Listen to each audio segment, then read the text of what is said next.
সুপ্রিয় দর্শক, সম্পাদকদের শীর্ষ সংগঠন হেরিটেজ গিল্ড আয়োজিত প্রতি শনিবারের নিয়মিত গোলটেবিল আয়োজনে আজকের 94তম পর্বে আপনাদের সকলকে স্বাগত জানাচ্ছি।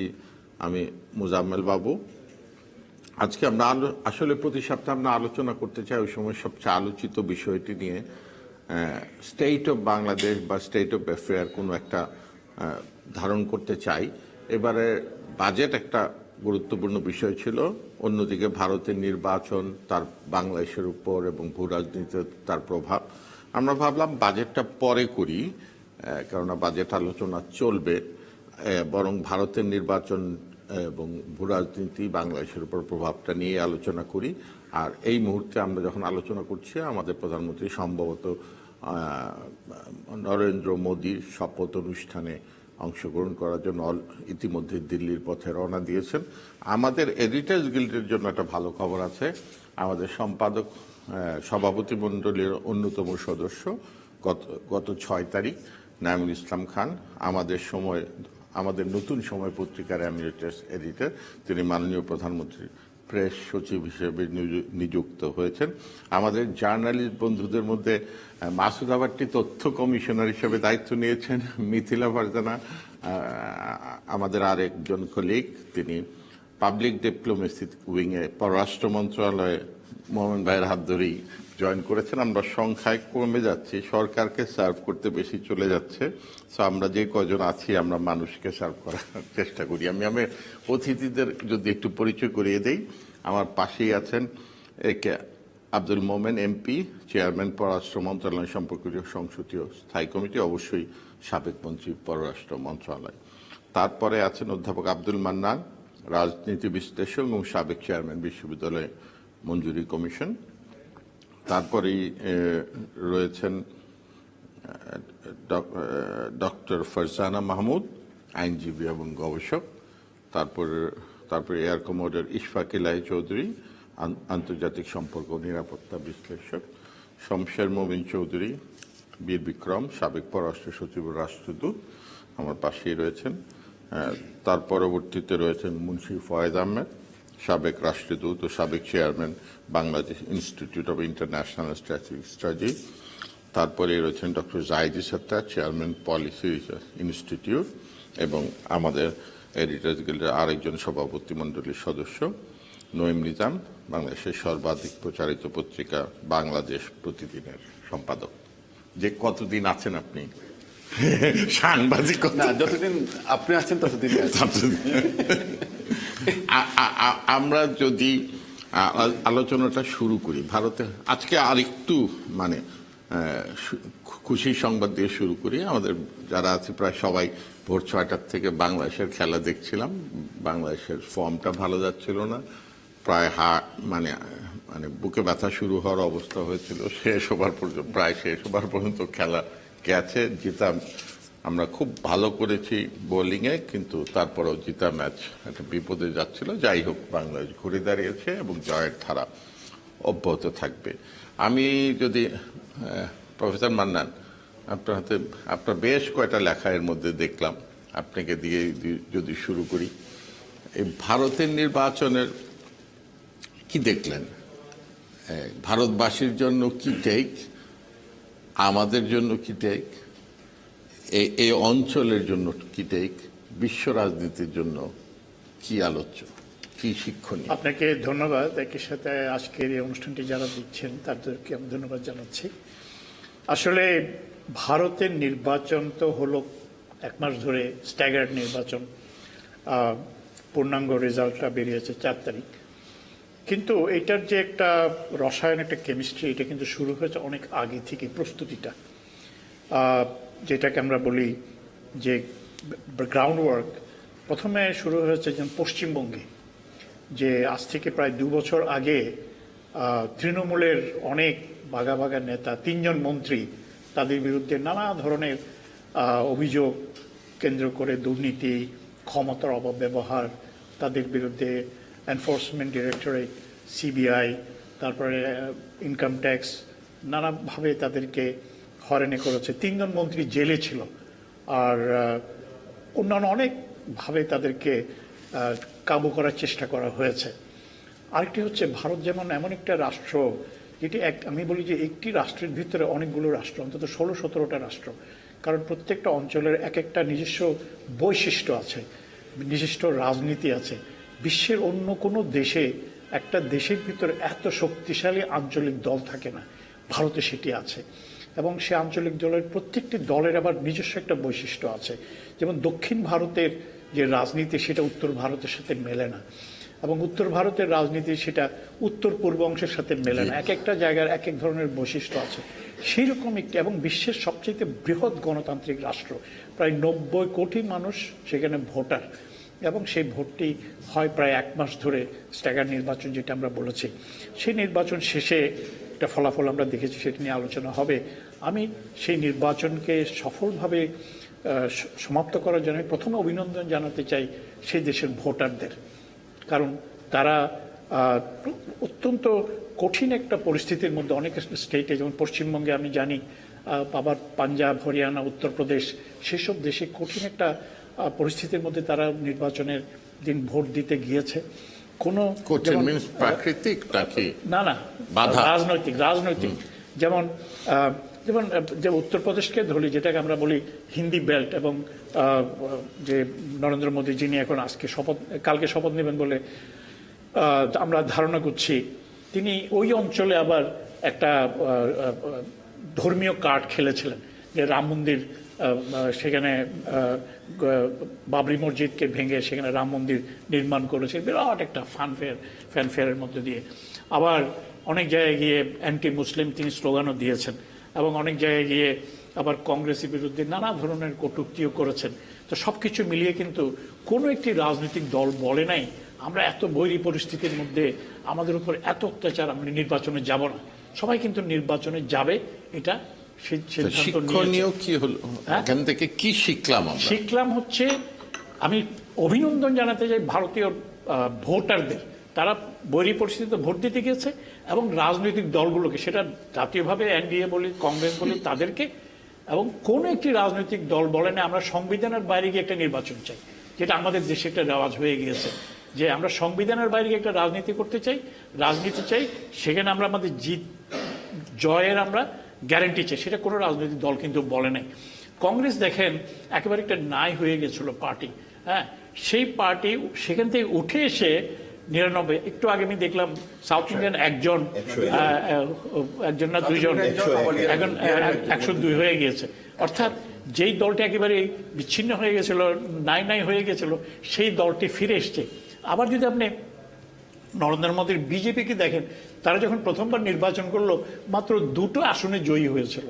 সেই নরেন্দ্র মোদী, সেই বিজেপি কিন্তু পরপর এইবার নিয়ে 3বার তারা সরকার গঠন করছে। হয়তো এইবারের সরকারটা তাদের দুর্বল হবে, কারণ তাদের যে শরিক দলগুলো আছে তাদের সাথে অনেক কম্প্রোমাইজ করে সরকার গঠন করবে, এবং কয়টা সিট পাবে, স্পিকার পাবে, এটা নিয়ে এখনো দেন দরবার চলছে, হর্স ট্রেডিং চলছে।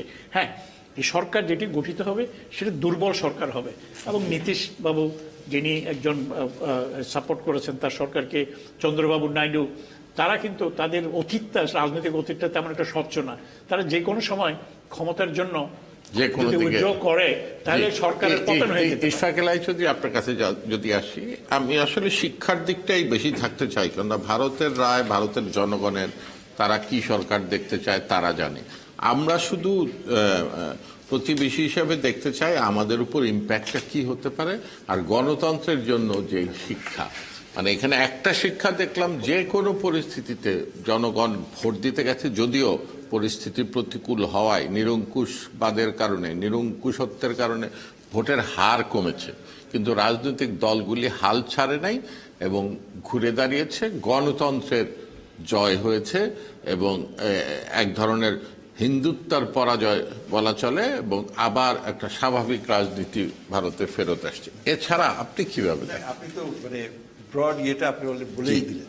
তো আমিও মনে করি যে এটা গণতন্ত্রের বিজয়, এবং বিশ্বব্যাপী একটা টাইম যখন গণতন্ত্র ব্যাকফুটে চলে যাচ্ছে, বলা হচ্ছিল বারবার পশ্চিম ইউরোপ এবং মার্কিন যুক্তরাষ্ট্র, ইউকে এবং ভারত তো বটেই, যে গণতন্ত্র পিছিয়ে যাচ্ছে, কিন্তু সেখান থেকে আমার মনে হয় যে বিশ্বের বৃহত্তম গণতান্ত্রিক দেশ হিসাবে এটা ঘুরে দাঁড়িয়েছে, এবং it gives a hope for not only Indian people but মানে যারা গণতন্ত্রের পক্ষে বিশ্বব্যাপী যারা গণতন্ত্রকে দেখতে চায় তাদের জন্য একটা আশার বাণী।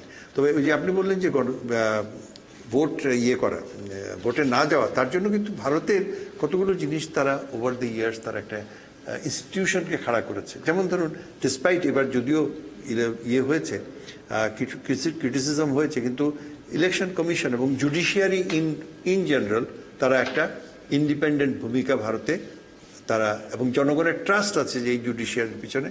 একই অবস্থা হচ্ছে সিভিল অ্যাডমিনিস্ট্রেশনের উপরে, এবং অফকোর্স প্রেসকেও বলতে হবে যে তারা ডিসপাইট অল দ্য এই যে আপনার ডিভিশন, আপনি মনে করেন একটা মিজোরাম বা কি এর সাথে নাগাল্যান্ডের সাথে কেরালার কি সম্পর্ক? জীবনে তাদের কোনো কমিউনিকেশন নাই, ভাষা নাই, ধর্ম আলাদা, পৃথিবীর এরকম কোনো ধর্ম নাই যেটা ভারতে আছে, কিন্তু এর মধ্যেও তাদের একটা ইনস্টিটিউশন গড়ে উঠেছে যেটা বাংলাদেশে আমি দুঃখজনকভাবে এখনো ওই ধরনের সলিড ইনস্টিটিউশন আমরা গড়তে পারিনি। আরেকটা যেটা আপনিও বললেন, উনি যে ধর্মান্ধতা ও কুপমণ্ডকতার বিরুদ্ধে জনগণের একটা রায় এসেছে, এবং এটা এই যে রিলিজিয়াস কার্ড, সেটা পাকিস্তান হোক, বাংলাদেশ হোক, ভারতে হোক, এমনকি মধ্যপ্রাচ্যের বিভিন্ন দেশ বা ইউরোপে, মার্কিন যুক্তরাষ্ট্র হোক, এই ধর্ম কার্ড নিয়ে আপনি বেশি দূর আগাতে পারবেন না। এবং বিশেষ করে ভারতের জনগণ বেশি দূর মানে 10 বছর গেল, 15 বছরও যায়, আর বেশি দূর মানে কত? মানে আপনি কতদূর পর্যন্ত এইবার সেই 400-তে যাওয়া গেল না, 400-তে যাওয়া গেল না তো নয়, তাদের ভোট কমে গেছে। আমি শেষ করিনি, আমি কারণ বিকজ আই লুজ ট্র্যাক দেন। আরেকটা জিনিস আপনি ওই যেটা নিয়ে আলোকপাত করেছেন যে স্বয়ং রাম জন্মভূমি যেখানে হয়েছে সেখানে তারা হেরেছে। এবং এই মজার ব্যাপারটা হচ্ছে যে Ayodhya and Faizabad twin city, একটা হিন্দু প্রধান, একটা মুসলমান প্রধান। 1947 সাল থেকে আজ পর্যন্ত সেখানে কোনোদিন কোনো কমিউনাল ডিস্টারবেন্স হয়নি। এই হোল রাম জন্মভূমির মধ্যে আন্দোলনের মধ্যে স্থানীয় লোকের কোনো ছিল না, বরঞ্চ তারা ভীষণভাবে ক্ষতিগ্রস্ত হয়েছে। অনেক মন্দির ভেঙে ফেলা হয়েছে, অনেক মসজিদ ভেঙে ফেলা হয়েছে, যেগুলো আমরা জানি না, ইন দ্য নেম অফ এই রাম জন্মভূমির মন্দির বানানো এবং তার অ্যাপ্রোচ রোড। এবং আমি গুগলতে গিয়ে দেখছি ইনফ্রাস্ট্রাকচারের জন্য, এবং সবচেয়ে গরিব জনগণ তারা সাফার করছে, এখনো করছে, এখনো ভাঙা করা, এবং তারা সেটার উত্তর দিয়েছে ইলেকশনের মাধ্যমে। আরেকটা জিনিস আমি বলতে চাই, যদি পরের সময় না আসে, যে ইলেকট্রনিক ভোটিং সিস্টেম। এই যে দেখেন, বিটুইন দ্য ফার্স্ট থেকে 1 মাস চলে গেল, যেদিন যেখানে সিস্টেম বন্ধ হয়েছে, ইলেকট্রনিক ভোটিং বন্ধ হয়েছে, বাক্স বন্ধ, মেশিন লক হয়েছে, এবং 1-1.5 মাস পরে সেই লকিং খোলা হয়েছে। আজকে দেখেন যে বললো যে 64 কোটি লোক তারা দিয়েছে, 90 কোটি ভোট, হ্যাঁ রেজিস্টার ভোটে 64 কোটি লোক ভোট দিয়েছে। সমস্ত পশ্চিম Europe, north America, Canada, south America মিলে জনসংখ্যা হবে না, কিন্তু তারা মেনে নিয়েছে যে এই ভোট ঠিক হয়েছে। এবং তারা এই যে, অথচ দেখেন বাংলাদেশে আমরা যদি এই দল বলে ইলেকট্রনিক ভোটিং সিস্টেম, ওই দল বলে পেপার, এই দল যদি বলতো পেপার, আরেক দল বলতো ভোটিং সিস্টেম। এবং 21 শতাব্দীতে আমরা যাচ্ছি, কিন্তু আমরা একটা নিরক্ষর জাতির মতো এখানে একটা এক্সাম্পল সেট করেছি যে আমরা ওই সিল মারবো, টিপসই করবো, কিন্তু আমরা ইলেকট্রনিক যেতে যাবো না। এইখানে ভারত কিন্তু একটা মানে অগ্রণী করেছে। ইভেন ইউনাইটেড স্টেটস এখনো 100% ভোটিং সিস্টেম যায় নাই, কিন্তু এরা কিন্তু ইলেকট্রনিক ভোটিং সিস্টেমে গিয়ে আসছে। আমি বলি যে আমাদের সবাই, অনেকের জন্য শিক্ষণীয়, বাংলাদেশের জন্য তো বটে, যে রাজনৈতিক দল, আই এগ্রি উইথ হিম, যে একের পর ইলেকশন বর্জন করে ওইসব রাজনৈতিক দল জনগণ থেকে বিচ্ছিন্ন হয়ে গেছে। 1 নম্বর। 2 নম্বর, ইনস্টিটিউশনগুলোর উপরে সাধারণ জনগণের আস্থা কমে গেছে, যেটা আমরা লোকাল ইলেকশনে এখন আমরা দেখছি 30%, 26% লোক আসছে। It's a shame for the whole country. জনগণ যদি কোনো কিছু রায় দিতে চায়, কোনো পরিবর্তন চায়, বর্জনের মাধ্যমে তাদেরকেই সবার আগে ডিফ্র্যাঞ্চাইজ করা হয়, যে তারা তো কোনো উদ্যোগই নিতে পারলো না। নঈম নিজাম, আমাদের ভাই বলছিলেন যে মিডিয়া, ভারতে কি মেইন স্ট্রিম, আমরা তো ভারতে দেখলাম যে তারা মেইন স্ট্রিম মিডিয়াকেও নানাভাবে নিরঙ্কুশ করে ফেলেছিল বিজেপি, বরং alternate media played a better role. সেটা কি মিডিয়াকে আবার তার স্বাতন্ত্র্য ফেরত পাবে? না, মিডিয়ার তার একটা যে দায়িত্ববোধের জায়গা, আমরা যেটা দেখেছিলাম যে ভারতের নির্বাচনের আগে না, গত 10 বছর ধরে বড় বড় বিজনেস হাউসগুলো ভারতে কিন্তু মিডিয়াগুলো নিয়ন্ত্রণ নিয়ে নিয়েছিল। একটা সময় ছিল, আর যদি আমরা আগে হিসাব করতে যাই তখনও এক সময় টাটা কি পত্রিকা বের করে নাই, এশিয়ান তো তারা কিনে নিয়েছিল বহু আগের কথা। তো সেই সময় এমজে আকবর প্রথম এটার ফাউন্ডার এডিটর হলেন, তারপরে আকবর সাহেবের শেয়ার সহ পুরোটা তারা কিনে নিলেন, এবং তারপরে মিডিয়া তার দায়িত্ব থেকে সেই সময় কিন্তু সরে নাই, কঠিনভাবে তার দায়িত্বটুকু পালন করেছিল। ভারতীয় গণমাধ্যমের সবচেয়ে বড় পার্ট থেকে ভারতীয় গণমাধ্যমে যারা কাজ করে তারা তাদেরকে নিজেদেরকে ওইভাবে বিকিয়ে দেয় না। প্রতিষ্ঠান বিক্রি হতে পারে, মালিক চেঞ্জ হতে পারেন, বা তাদের জায়গা থেকে তার চেষ্টা করে একটা জায়গায় থাকার জন্য গণমাধ্যম বেশি স্বাধীনভাবে চেষ্টা করে থাকা। তারপরে আপনি দেখবেন এত কিছুর পরও মিডিয়ার যে রোলটা ছিল তারা কিন্তু যথেষ্ট পালন করার চেষ্টা করেছিল। সারা দুনিয়াতেই মিডিয়া না কোনো পক্ষ নেয়। এমনকি আপনি যদি উন্নত বিশ্বগুলোর দিকে আমরা বারবার কম্পেয়ার করি, আপনি পশ্চিমা দেশগুলো কি সিএনএন একটাকে সাপোর্ট করে না, ফক্স নিউজকে আরেকজনকে সাপোর্ট করছে না? আপনি ব্রিটেনে যান একরকম দৃশ্যই দেখতে পাবেন, ভারতেও তাই। বাংলাদেশে শুধু আমরা হয়তো অনেক সময় বলে থাকি না এটা আওয়ামী লীগের বা বিএনপির নানা মেরে করে, সারা বিশ্বে থাকার পরও মিডিয়ার অনেকগুলো মিডিয়া, সব মিডিয়া আবার একরকম হয় না, সব কলামিস্ট একরকম লেখা রাইট আপ করে। যার যার মতামতটা প্রকাশ করাটা ভারতীয় গণমাধ্যমে দীর্ঘদিন থেকে একটা ঐতিহ্য ছিল, তারা এবারও ধরে রেখেছিল। আমি এবার আরেকটা কথা আপনি একটু যেটা বললেন শক্তিশালী জায়গাটুকু থেকে, ভারতীয় সবচেয়ে বড় অর্জন হলো তাদের ইলেকশন কমিশন। নির্বাচন করার জন্য টিএন সেশন যেভাবে শক্তিশালী করে দিয়ে গেছিলেন ভারতীয় নির্বাচন কমিশনকে, আজ অব্দি তারা সেটা টিকিয়ে রেখেছে। আপনি যদি দেখেন নির্বাচনের সময় অতীত টিএন সেশনের আমল থেকে এখন বা তারও আগের থেকে ছিল, টিএন সেশনটা হয়তো বেশি দৃশ্যমান ছিল। তিনি ডেসপার্টলি কাউকে তোয়াক্কা না করে ইলেকশন করেছিলেন। মুহূর্তের মধ্যে হিমাচল প্রদেশের মুখ্যমন্ত্রীকে বরখাস্ত করে দিতেন, অমুককে জয়েন্ট সেক্রেটারি এডিশনাল সেক্রেটারিকে তছনছ করে দিতেন। তিনি সেভাবে ছিলেন, কিন্তু নিজেও একজন ব্যুরোক্রেট ছিলেন, তিনি সেক্রেটারি ছিলেন, সেটা আলাদা বিষয়। কিন্তু তারপরেও আমি বলবো যে ওই জায়গা থেকে তারা নির্বাচন কমিশনের শক্তিশালী জায়গাটুকু এবারও প্রকাশ ঘটিয়েছে। না, তারা ভোট করার ক্ষেত্রে কোন রকম ছাড় কোনো রাজনৈতিক দলকে দেয় না এবং কোনো পক্ষপাত দোষে দুষ্ট হয় না। এই একটা তাদের একটা সবচেয়ে বড় অর্জন ভারতের মানুষের জন্য। আরেকটা হলো ভারতীয় ভোটারদের ধৈর্য। যদি আমাদের মতো দেশে আমরা যদি 1 মাস যদি এরকম ফলাফলের দেরি হতো বা 2 দিন দেরি হতো, 1 দিন দেরি হতো, কয়েক ঘন্টা দেরি হলে বলবে না এর মধ্যে ফলাফল পাল্টে গেছে। বিশ্বাস এবং আস্থার জায়গাটুকু, ভারতীয় ভোটাররা বিশ্বাস এবং আস্থার জায়গাটুকু তার ইলেকশন কমিশন প্রতি থাকার কারণে সেটা আরো অনেক বেশি শক্তিশালী হয়েছিল এই ইলেকশনে। আরেকটা বিষয়, এই ইলেকশনের সবচেয়ে বড় অর্জন ছিল যে ধর্মকে ব্যবহার করে রাজনীতির ট্রাম্প কার্ড খেলার প্রবণতা চিরতরে বন্ধ হওয়ার পথে এবার ভারতীয় ভোটাররা প্রমাণ করেছিল। আরেকটা বড় পার্ট ছিল ইলেকশনের জন্য, আপনি কেজরিওয়াল যে একটা জেলখানার থেকে এসে নির্বাচন করে পার্টির প্রোগ্রামে অংশ নিয়ে, যদিও দিল্লিতে তার ভরাডুবি হয়েছিল, এবার আগের অতীতের জায়গাটুকু দিল্লিতে না থাকলে অন্য প্রদেশে তিনি অবস্থান গ্রহণ করলেন, সেটা একটা বিষয়। কিন্তু তারপরও আবার জেলখানায় ফিরে যাওয়া, এই একটা নতুন সংস্কৃতির জায়গাটুকু, এটাও কিন্তু একটা বড় একটা বিষয় ভারতীয় রাজনীতির জন্য এবং অন্যদের জন্য শিক্ষণীয় একটা বিষয় থাকার মতো, যে জেলখানা থেকে এসে ভোট করা যায় এবং ভোটের প্রচারণা অংশ নেওয়া যায়, বক্তব্য রাখা যায়। এবং বাংলাদেশকেও তিনি আক্রমণ করেছিলেন, সেটা আরেকটা অংশ, আমি সেখানে যাব না। আমি আরেকটা ব্যাপার ছিল ধর্মের ব্যাপারটা গেলাম।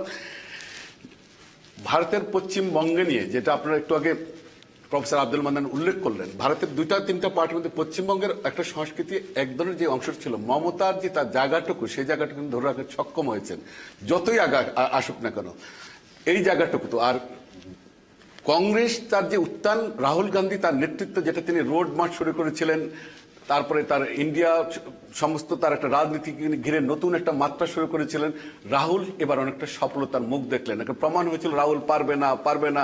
মিডিয়ার সমালোচকদের তির্যক বাক্যবান সবকিছুকে উপেক্ষা করে রাহুল কিন্তু তার একটা জায়গা তৈরি করলেন। সর্বশেষ নরেন্দ্র মোদী যখন বললেন যে 100 তো আসতে পারলো না, 99 মাত্র, সেটাকে তিনি এখন আরো 2টা আসন বাড়িয়ে 100+ করে নিলেন এবং 2জন স্বতন্ত্র প্রার্থী তার সঙ্গে যোগ দেওয়ার কারণে রাহুল এই রাজনীতির মধ্যে দিয়ে তার নতুন একটা যাত্রা তৈরি করলো এবং নতুন মাত্রা তৈরি করলো ভারতীয় রাজনীতির জন্য। সর্বশেষ এই রাজনীতির সর্বশেষ উপমা হলো শপথ অনুষ্ঠানে উপমহাদেশের চারপাশের, যেটা আপনি ভূ রাজনীতির কথা বললেন, চারপাশে যে রাষ্ট্রনায়করা ছিলেন তাদেরকে আমন্ত্রণ জানিয়ে নিয়ে যাওয়া হচ্ছে এবং ভুটান, শ্রীলঙ্কা, বাংলাদেশ, এই দেশগুলো অংশগ্রহণ কারণে এই শপথ অনুষ্ঠান অনেক বেশি ইতিবাচক একটা রূপ ধারা তৈরি করবে ভূ রাজনীতির জন্য। পারস্পরিক সম্পর্ক বৃদ্ধি পাবে, পরস্পরের প্রতি যে একটা আমাদের দীর্ঘদিনের সম্পর্কটুকু, কারণ আমরা তো প্রতিবেশী বদল করতে পারবো না, বন্ধু বদল করতে পারবো, সেই জায়গাটুকু তৈরি হবে। আমি শেষ করছি একটা বাক্য বলে বাবু ভাই, সেটা হলো যে বাংলাদেশের সঙ্গে ভারতের যে দীর্ঘদিনের বন্ধুত্বের সম্পর্ক, আমাদের জন্য একটা বড় শিক্ষণীয় জায়গা হলো যে নির্বাচন অংশগ্রহণ করলেই ভালো করা যায় এবং মনোযোগ দিয়ে করলে। আমরা ভোটের বর্জন, অন্য সংস্কৃতি সবকিছুর জন্য একটা নতুন জায়গা। হ্যাঁ, সার্বজনীনভাবে যদি শক্তিশালীভাবে নিজেদেরকে প্রমাণ করা যায়, যেটা রাহুল গান্ধীর নেতৃত্বে কংগ্রেস করার চেষ্টা করেছিল, মমতা বা অন্য সবাই যোগ দিয়েছিল, এটা একটা বড় একটা বিষয়। আরেকটা হলো, যখন নীতিশ কিংবা চন্দ্রবাবু নাইডুকে আমন্ত্রণ জানালেন রাহুল তাদের সঙ্গে সরকার গঠনের জন্য, তারা কিন্তু এই জায়গাতে আসলেন না। মানে ক্ষমতার বাইরেও ক্ষমতার একটা বিষয় থাকে। জি, মুন্সিময়, এখন আমরা মোটামুটি এখান থেকে শিক্ষণীয় দিকগুলি, গণতন্ত্রের বিজয়, ধৈর্যের বিজয়, গণমানুষের বিজয়, ইলেকশন কমিশনের বিজয়, ধর্মান্ধতার পরাজয়, বহু কিছু শুনলাম। এই ভূ রাজনীতির ক্ষেত্রে এই নিরঙ্কুশ মোদিবাদের বিপরীতে যে একটা এখন তো এক ধরনের একটা গণতান্ত্রিক আবহাওয়া বিরাজ করবে, বিকজ যেহেতু বিজেপির কাছে অ্যাবসলিউট মেজরিটি নাই, তাকে তো সবাইকে, শুধু তার জোটের এনডিএর দুই শরিককে না, সবাইকেই কম বেশি অ্যাকোমোডেট করে চলতে হবে। এতে কি ভূ রাজনীতি কিংবা বাংলাদেশ ইন্ডিয়া চীন সম্পর্ক, কথায় কথায় পাকিস্তান কার্ড খেলা, এগুলি কি বন্ধ হবে? আমার মনে হয় এক কথায় যে খুব বড় পরিবর্তন আসবে না ভারতের। সেটাই তো আসলাম যে ভারতের বৈদেশিক নীতিতে খুব বড় রকমের পরিবর্তন পাবো না, আসবে না। আচ্ছা, এটা পরে বলি, পানি পাচ্ছি না। আমি বলছি বড় রকমের পরিবর্তন আসবে না। যেহেতু তিস্তার কথা উঠালেন, আমি মনে করি এটা গুরুত্বপূর্ণ। আচ্ছা, এটা পরে আসবে, ঠিক আছে, তাহলে পরের জন্য থাকলো।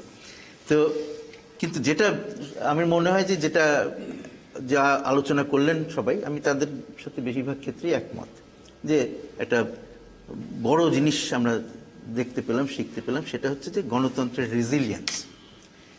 হ্যাঁ, ভারতে গণতন্ত্র বিভিন্নভাবে বিপদে ছিল, এই সম্বন্ধে তো আমরা সবাই একমত। যেহেতু ভারতে খালি না, সারা পৃথিবী ব্যাপী ইলেকশন কমিশন নিয়েও সন্দেহ উঠেছিল, ভোটিং মেশিন নিয়ে সন্দেহ উঠেছিল, সারা পৃথিবী ব্যাপী কিন্তু গত বেশ কয়েক বছর ধরে একটা ফার রাইটের জয়গান চলছে। এখন পর্যন্ত সেটা বেশিরভাগ লোকই মনে করছে এখনো অন দ্য অ্যাসেন্ডেন্সি, তারা এখনো আরো গেইন করছে বিভিন্ন জায়গায়, ইউরোপে বিশেষ করে।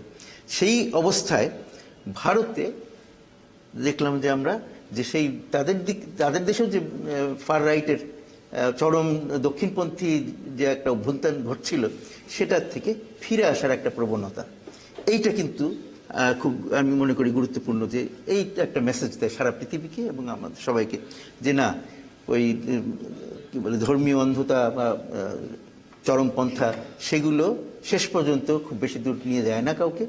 সুতরাং সবার স্বার্থ রেখে একটা অসাম্প্রদায়িক গণতান্ত্রিক ব্যবস্থা যদি আমরা করতে পারি, সেটাই সবার জন্য মঙ্গলজনক, সেটাই সবাই চায় সত্যিকার অর্থে। সেই জিনিসটাকে কিন্তু আমরা বারবার দেখতে পাচ্ছি এবং সেটা একটা আশার কথা আমি মনে করি। তো একটা কথা আমাদের পূর্ববর্তী বক্তা বললেন যে ধর্মকে ব্যবহার চিরতরে বন্ধ হয়ে যাওয়ার একটা, সেটা হয়তো না, আমি সেটা মনে করি না। এটা বারবার আসবে, এটা চিরকালই এই যে চরমে যাচ্ছিল সেটা আবারও চরমে যাবে, কিন্তু আপাতত সেটা বন্ধ হয়েছে ভারতে, এবং আশেপাশের দেশেও যদি সেটা বন্ধ হয় তাহলে সেটা সুখের খবর হবে। কারণ আমাদের পাশে পাকিস্তানেও তো এটা ব্যবহার করা হয়, বা আফগানিস্তানে ব্যবহার করা হয়, বা সারা পৃথিবী ব্যবহার করা হচ্ছে। সুতরাং আমাদের সুখের বিষয়, ভারত হিন্দুত্ব কার্ড খেললে এখানে একটা ডায়ালেকটিক রেসপন্স হয়, এখানে মৌলবাদের উত্থান ঘটার একটা আশঙ্কা থাকে, কিন্তু আমরা সেটাকে ঠেকিয়ে রেখেছি। আমরা কিন্তু অনেক কষ্টে সেটাকে ঠেকিয়ে রেখেছি, সেটা প্রবণতা আছে, সেটাকে আমাদের ঠেকিয়ে রাখতে হবে, সেটা হলো আমাদের শিক্ষা। আরেকটা হচ্ছে যে এই যে নতুন যাত্রা, নতুন মাত্রা যেটা বলা হয়েছে, আমি মনে করি যে হ্যাঁ, এটা ডেফিনেটলি একদিকে নতুন করে আবার নতুন যাত্রা শুরু হচ্ছে, যে আলোর দিকে, অন্ধকারের দিকে যাচ্ছিলাম, এখন ফিরে আলোর দিকে যাচ্ছি। আমরা ইসের কথা বলছি, বাংলাদেশের উপরে কি প্রভাব পড়তে পারে, সেটা আমি মনে করি যে খুব বড় রকমের প্রভাব না। কারণ একটা জিনিস বুঝতে হবে যে ভারতের সাথে মমতা আরো শক্তিশালী হওয়ায় তিস্তার পানি না পাওয়ার সম্ভাবনা কি বেড়ে গেল? খুব পরিবর্তন হবার সম্ভাবনা কম, তবে এখানে আমাদের নতুন করে কিছু বলবার সুযোগ তৈরি হয়েছে, সেটাই ইলেকশনের কারণে না। ইলেকশনের ঠিক আগে ভারতের পররাষ্ট্র সচিব ঢাকা এসেছিল এবং মাননীয় প্রধানমন্ত্রীকে নিমন্ত্রণ করার জন্য এসেছিলেন, কিন্তু সেখানে তিনি আমাদের বর্তমান পররাষ্ট্রমন্ত্রীর কাছে বলেছিলেন যে তারা তিস্তা প্রকল্প, তিস্তা যে আমাদের মহাপ্রকল্প আছে সেটাতে তারা করতে চান, বিনিয়োগ করতে, আমাদের মহাপ্রকল্প আছে সেটাতে তারা করতে চান, বিনিয়োগ করতে আগ্রহী। এই কথাটা বলে একটা নতুন মাত্রা তৈরি করে দিয়ে, এটা কি ওই জায়গায় কি থাকবেন ওনারা?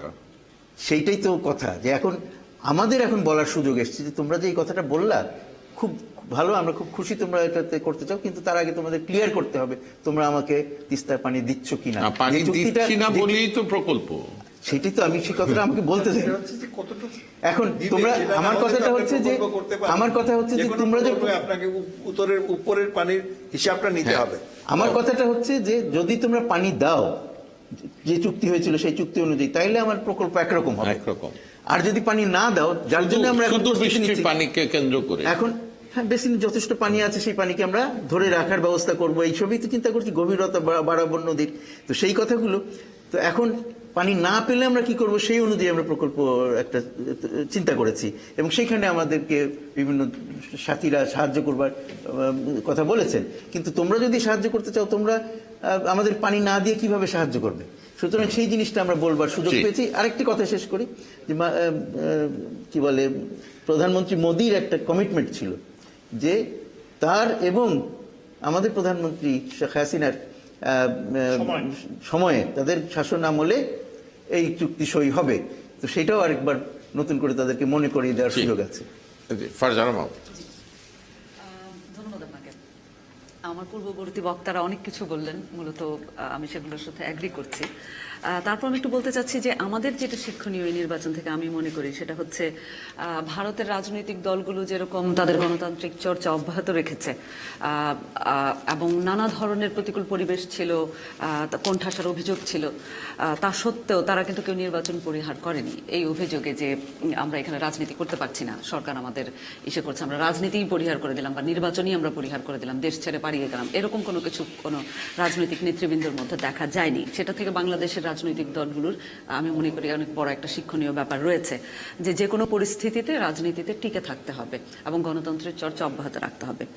আর এই আমরা ফলাফলে দেখতে পাচ্ছি যে সাম্প্রদায়িক রাজনীতি পরিহারের যে ইঙ্গিতটা এবং ভারতের জনগণের যে অসাম্প্রদায়িক চেতনাবোধ, সেটা অনেকখানি আমরা জাগ্রত হতে দেখেছি। এবং এই জায়গাটা আমি মনে করি আমাদের শিক্ষণীয় যেটা হচ্ছে, আমাদের রাজনীতিতে আমরা কিন্তু দেখেছি 2018 সালে যে জামাত ইসলামকে বিএনপি 20টা সিট অফার করেছিল এবং ডক্টর কামাল হোসেন, যিনি আমাদের সংবিধানের অন্যতম প্রণেতা ছিলেন, তিনিও কিন্তু জামাতের সাথে হাত মিলিয়েছিলেন যুক্তফ্রন্ট, কি জন্য নামটা, যুক্তফ্রন্টই সম্ভবত।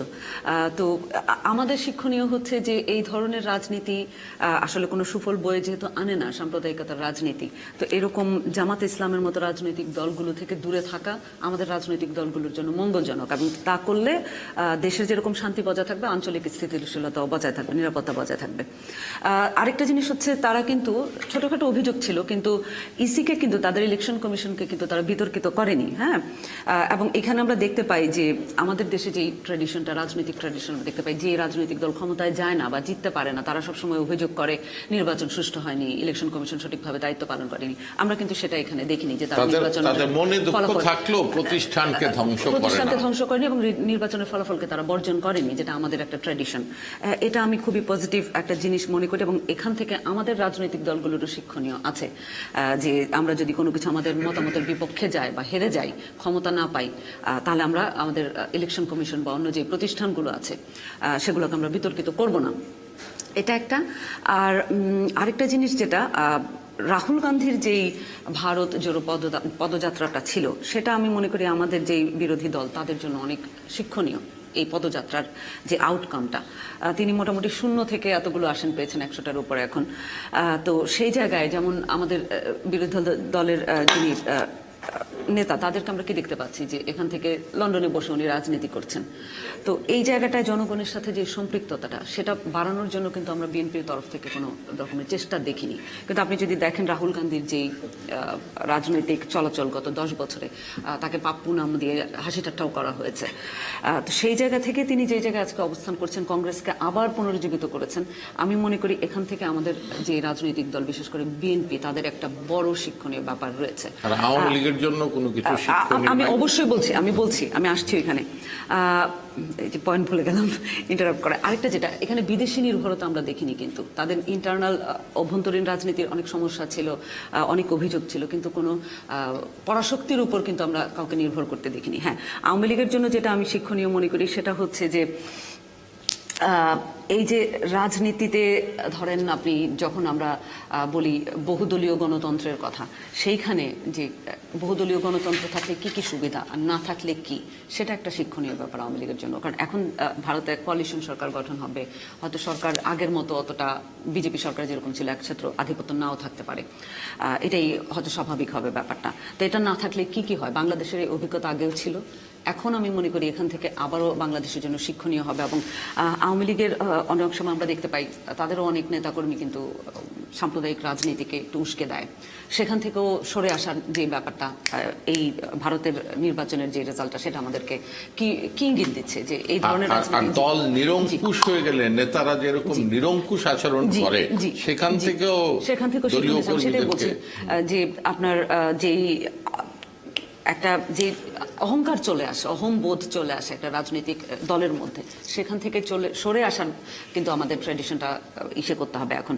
যেমন যে বলছিলাম পাপ্পু ভাই নাম দেওয়া এবং ছোট করে দেখা, তো এইসব করার পরও কিন্তু একজন থেমে থাকেনি, রাহুল গান্ধী, এবং তার রাজনৈতিক দল আবার চলে এসছে একটা পর্যায়ে। তো আমরাও যেন এরকম না করি বিরোধী দলকে বা অন্য কাউকে, সেটা আমাদের জন্য শিক্ষণীয়। আপনার অর্থনীতি আপনার মূল সাবজেক্ট, কিন্তু এই ঘটনা প্রতি ভারত আমাদের অর্থনৈতিক সবচেয়ে বড় পার্টনার, সুতরাং ভারতে কি ঘটে তার সাথে আমাদের মানে শুধু পররাষ্ট্রনীতি না, অর্থনীতি, রাজনীতি, এমনকি জীবন আচরণ, ভিসা দিবে কি দিবে না, পানি দিবে কি দিবে না, বহু কিছু জড়িত।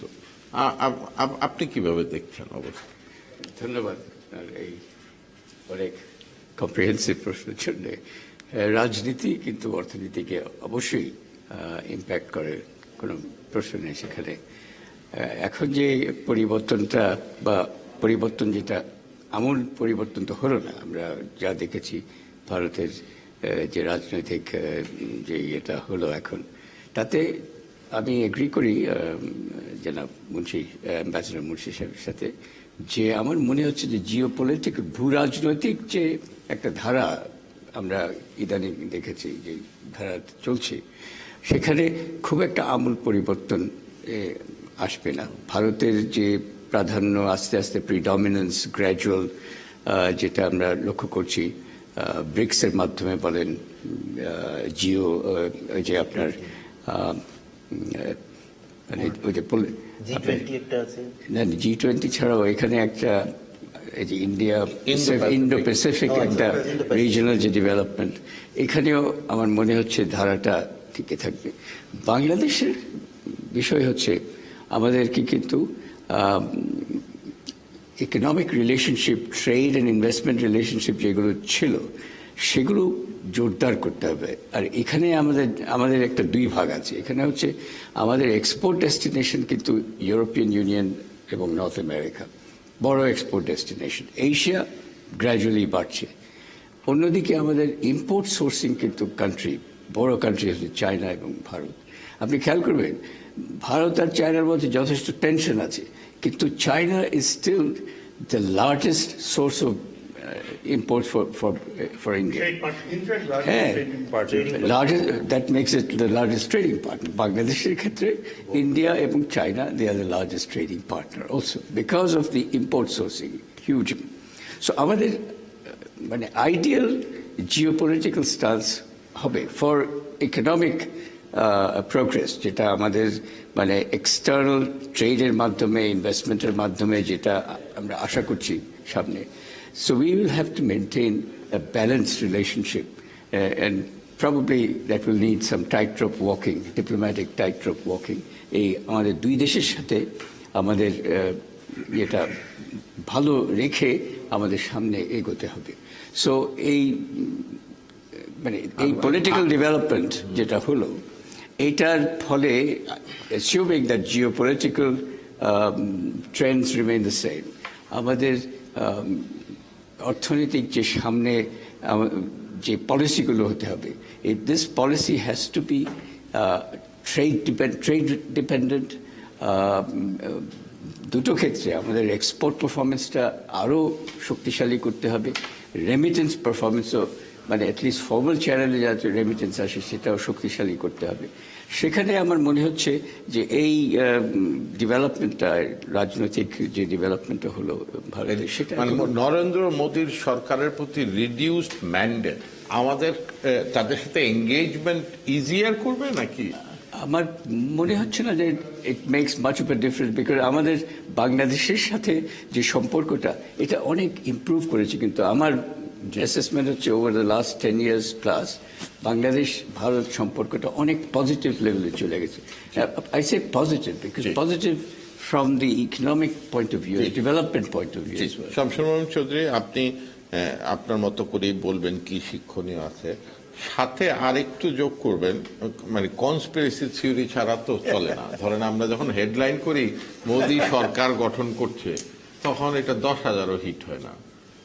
মোদি প্রধানমন্ত্রী হচ্ছেন না, ভিতরে যাই বলি না কেন যে এই কারণে হচ্ছেন না, তখন 1 মিলিয়ন। এখনো কি কোনো কাপস এন্ড লিপসের মধ্যে কোনো ফারাক আছে? এবং মোদি যদি সরকার গঠনও করে, এই যে তার পার্টনারদের অতীত বর্তমান ভবিষ্যৎ বিবেচনা করে কি মনে হয় সরকারের স্থায়িত্ব কতটুকু? ধন্যবাদ। 4 তারিখে ভারতের লোকসভা নির্বাচনের ফলাফল ঘোষণার পরে গত 4 দিনে বোধহয় বাংলাদেশে যত আলোচনা সমালোচনা তর্ক বিতর্ক হয়েছে, মনে হয় না বাংলাদেশের নির্বাচনকে নিয়ে 4 ঘন্টাও সেরকম আলোচনা সমালোচনা করে না কেউ বাংলাদেশে, কারণ করার সুযোগও নেই। সেটাই বোধহয় বড় শিক্ষণীয় আমাদের।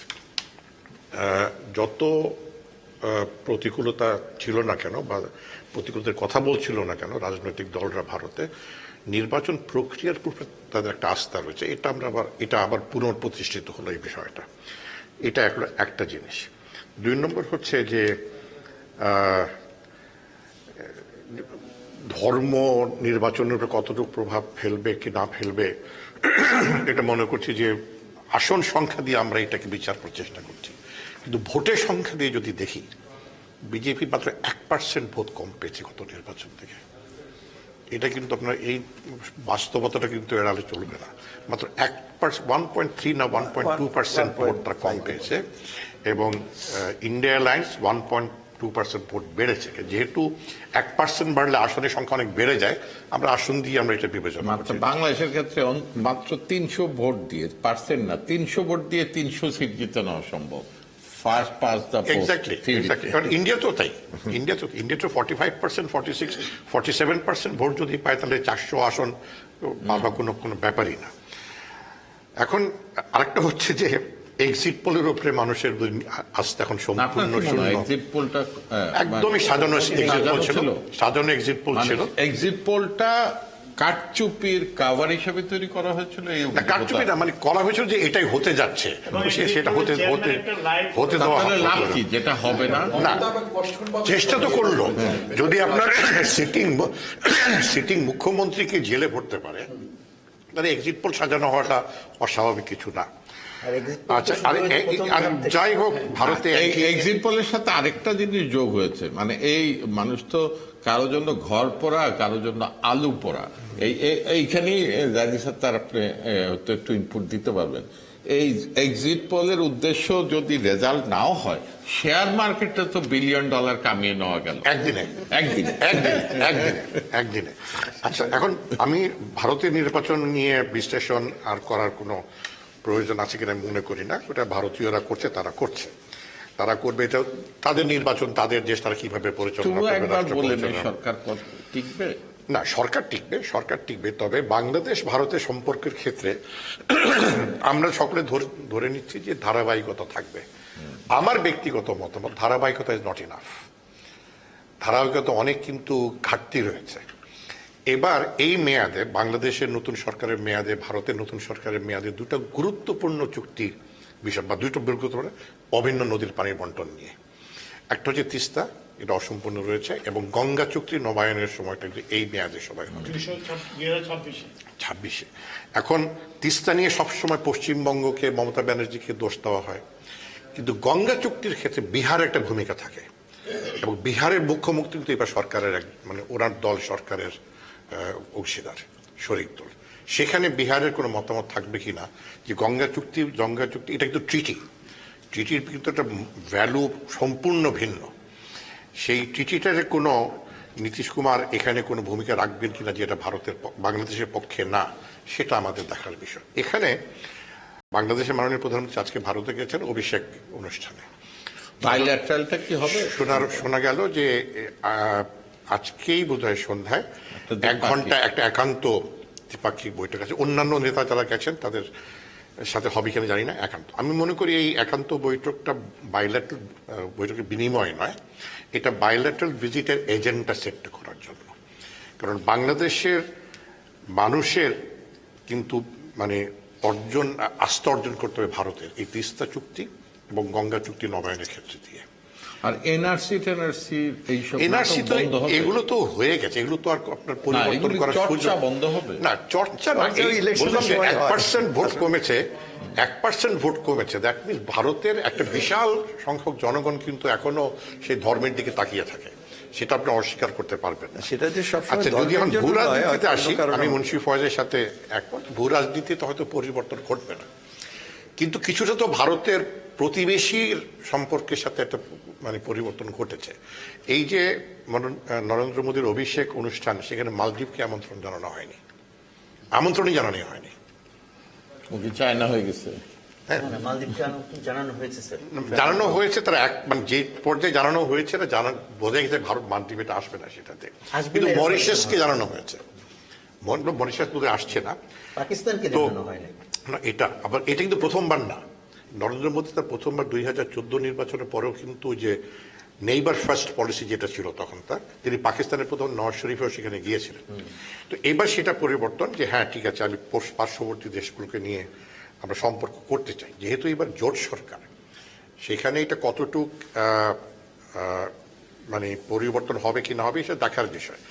আর তিস্তার ক্ষেত্রে আমি একটা বিষয় বলতে চাই, যেহেতু এবার কংগ্রেস অথবা ইন্ডিয়া অ্যালায়েন্স বলেন, কংগ্রেসের নেতৃত্বে একটা বিশাল শক্তিশালী অবস্থানে এসেছে, তাদের সাথে কিন্তু বাংলাদেশ সরকারের একটা ভালো সম্পর্ক আবার ছিলই অতীতে, এইটাকে পুনর্গঠন করে আরো শক্তিশালী করা। কারণ কংগ্রেসের একটা মতামত থাকবে তিস্তানিদের ক্ষেত্রে। কংগ্রেস একমাত্র দল এই নির্বাচন, একটি মাত্র দল যার নির্বাচনের ইশতেহারে বাংলাদেশের কথা পরিষ্কারভাবে উল্লেখ করা ছিল, যে বাংলাদেশের সঙ্গে সম্পর্ক আমাদের উন্নয়ন করার অত্যন্ত প্রয়োজনীয়। এটা is a very relevant thing, এবং Congress is now has a big voice in the new set up.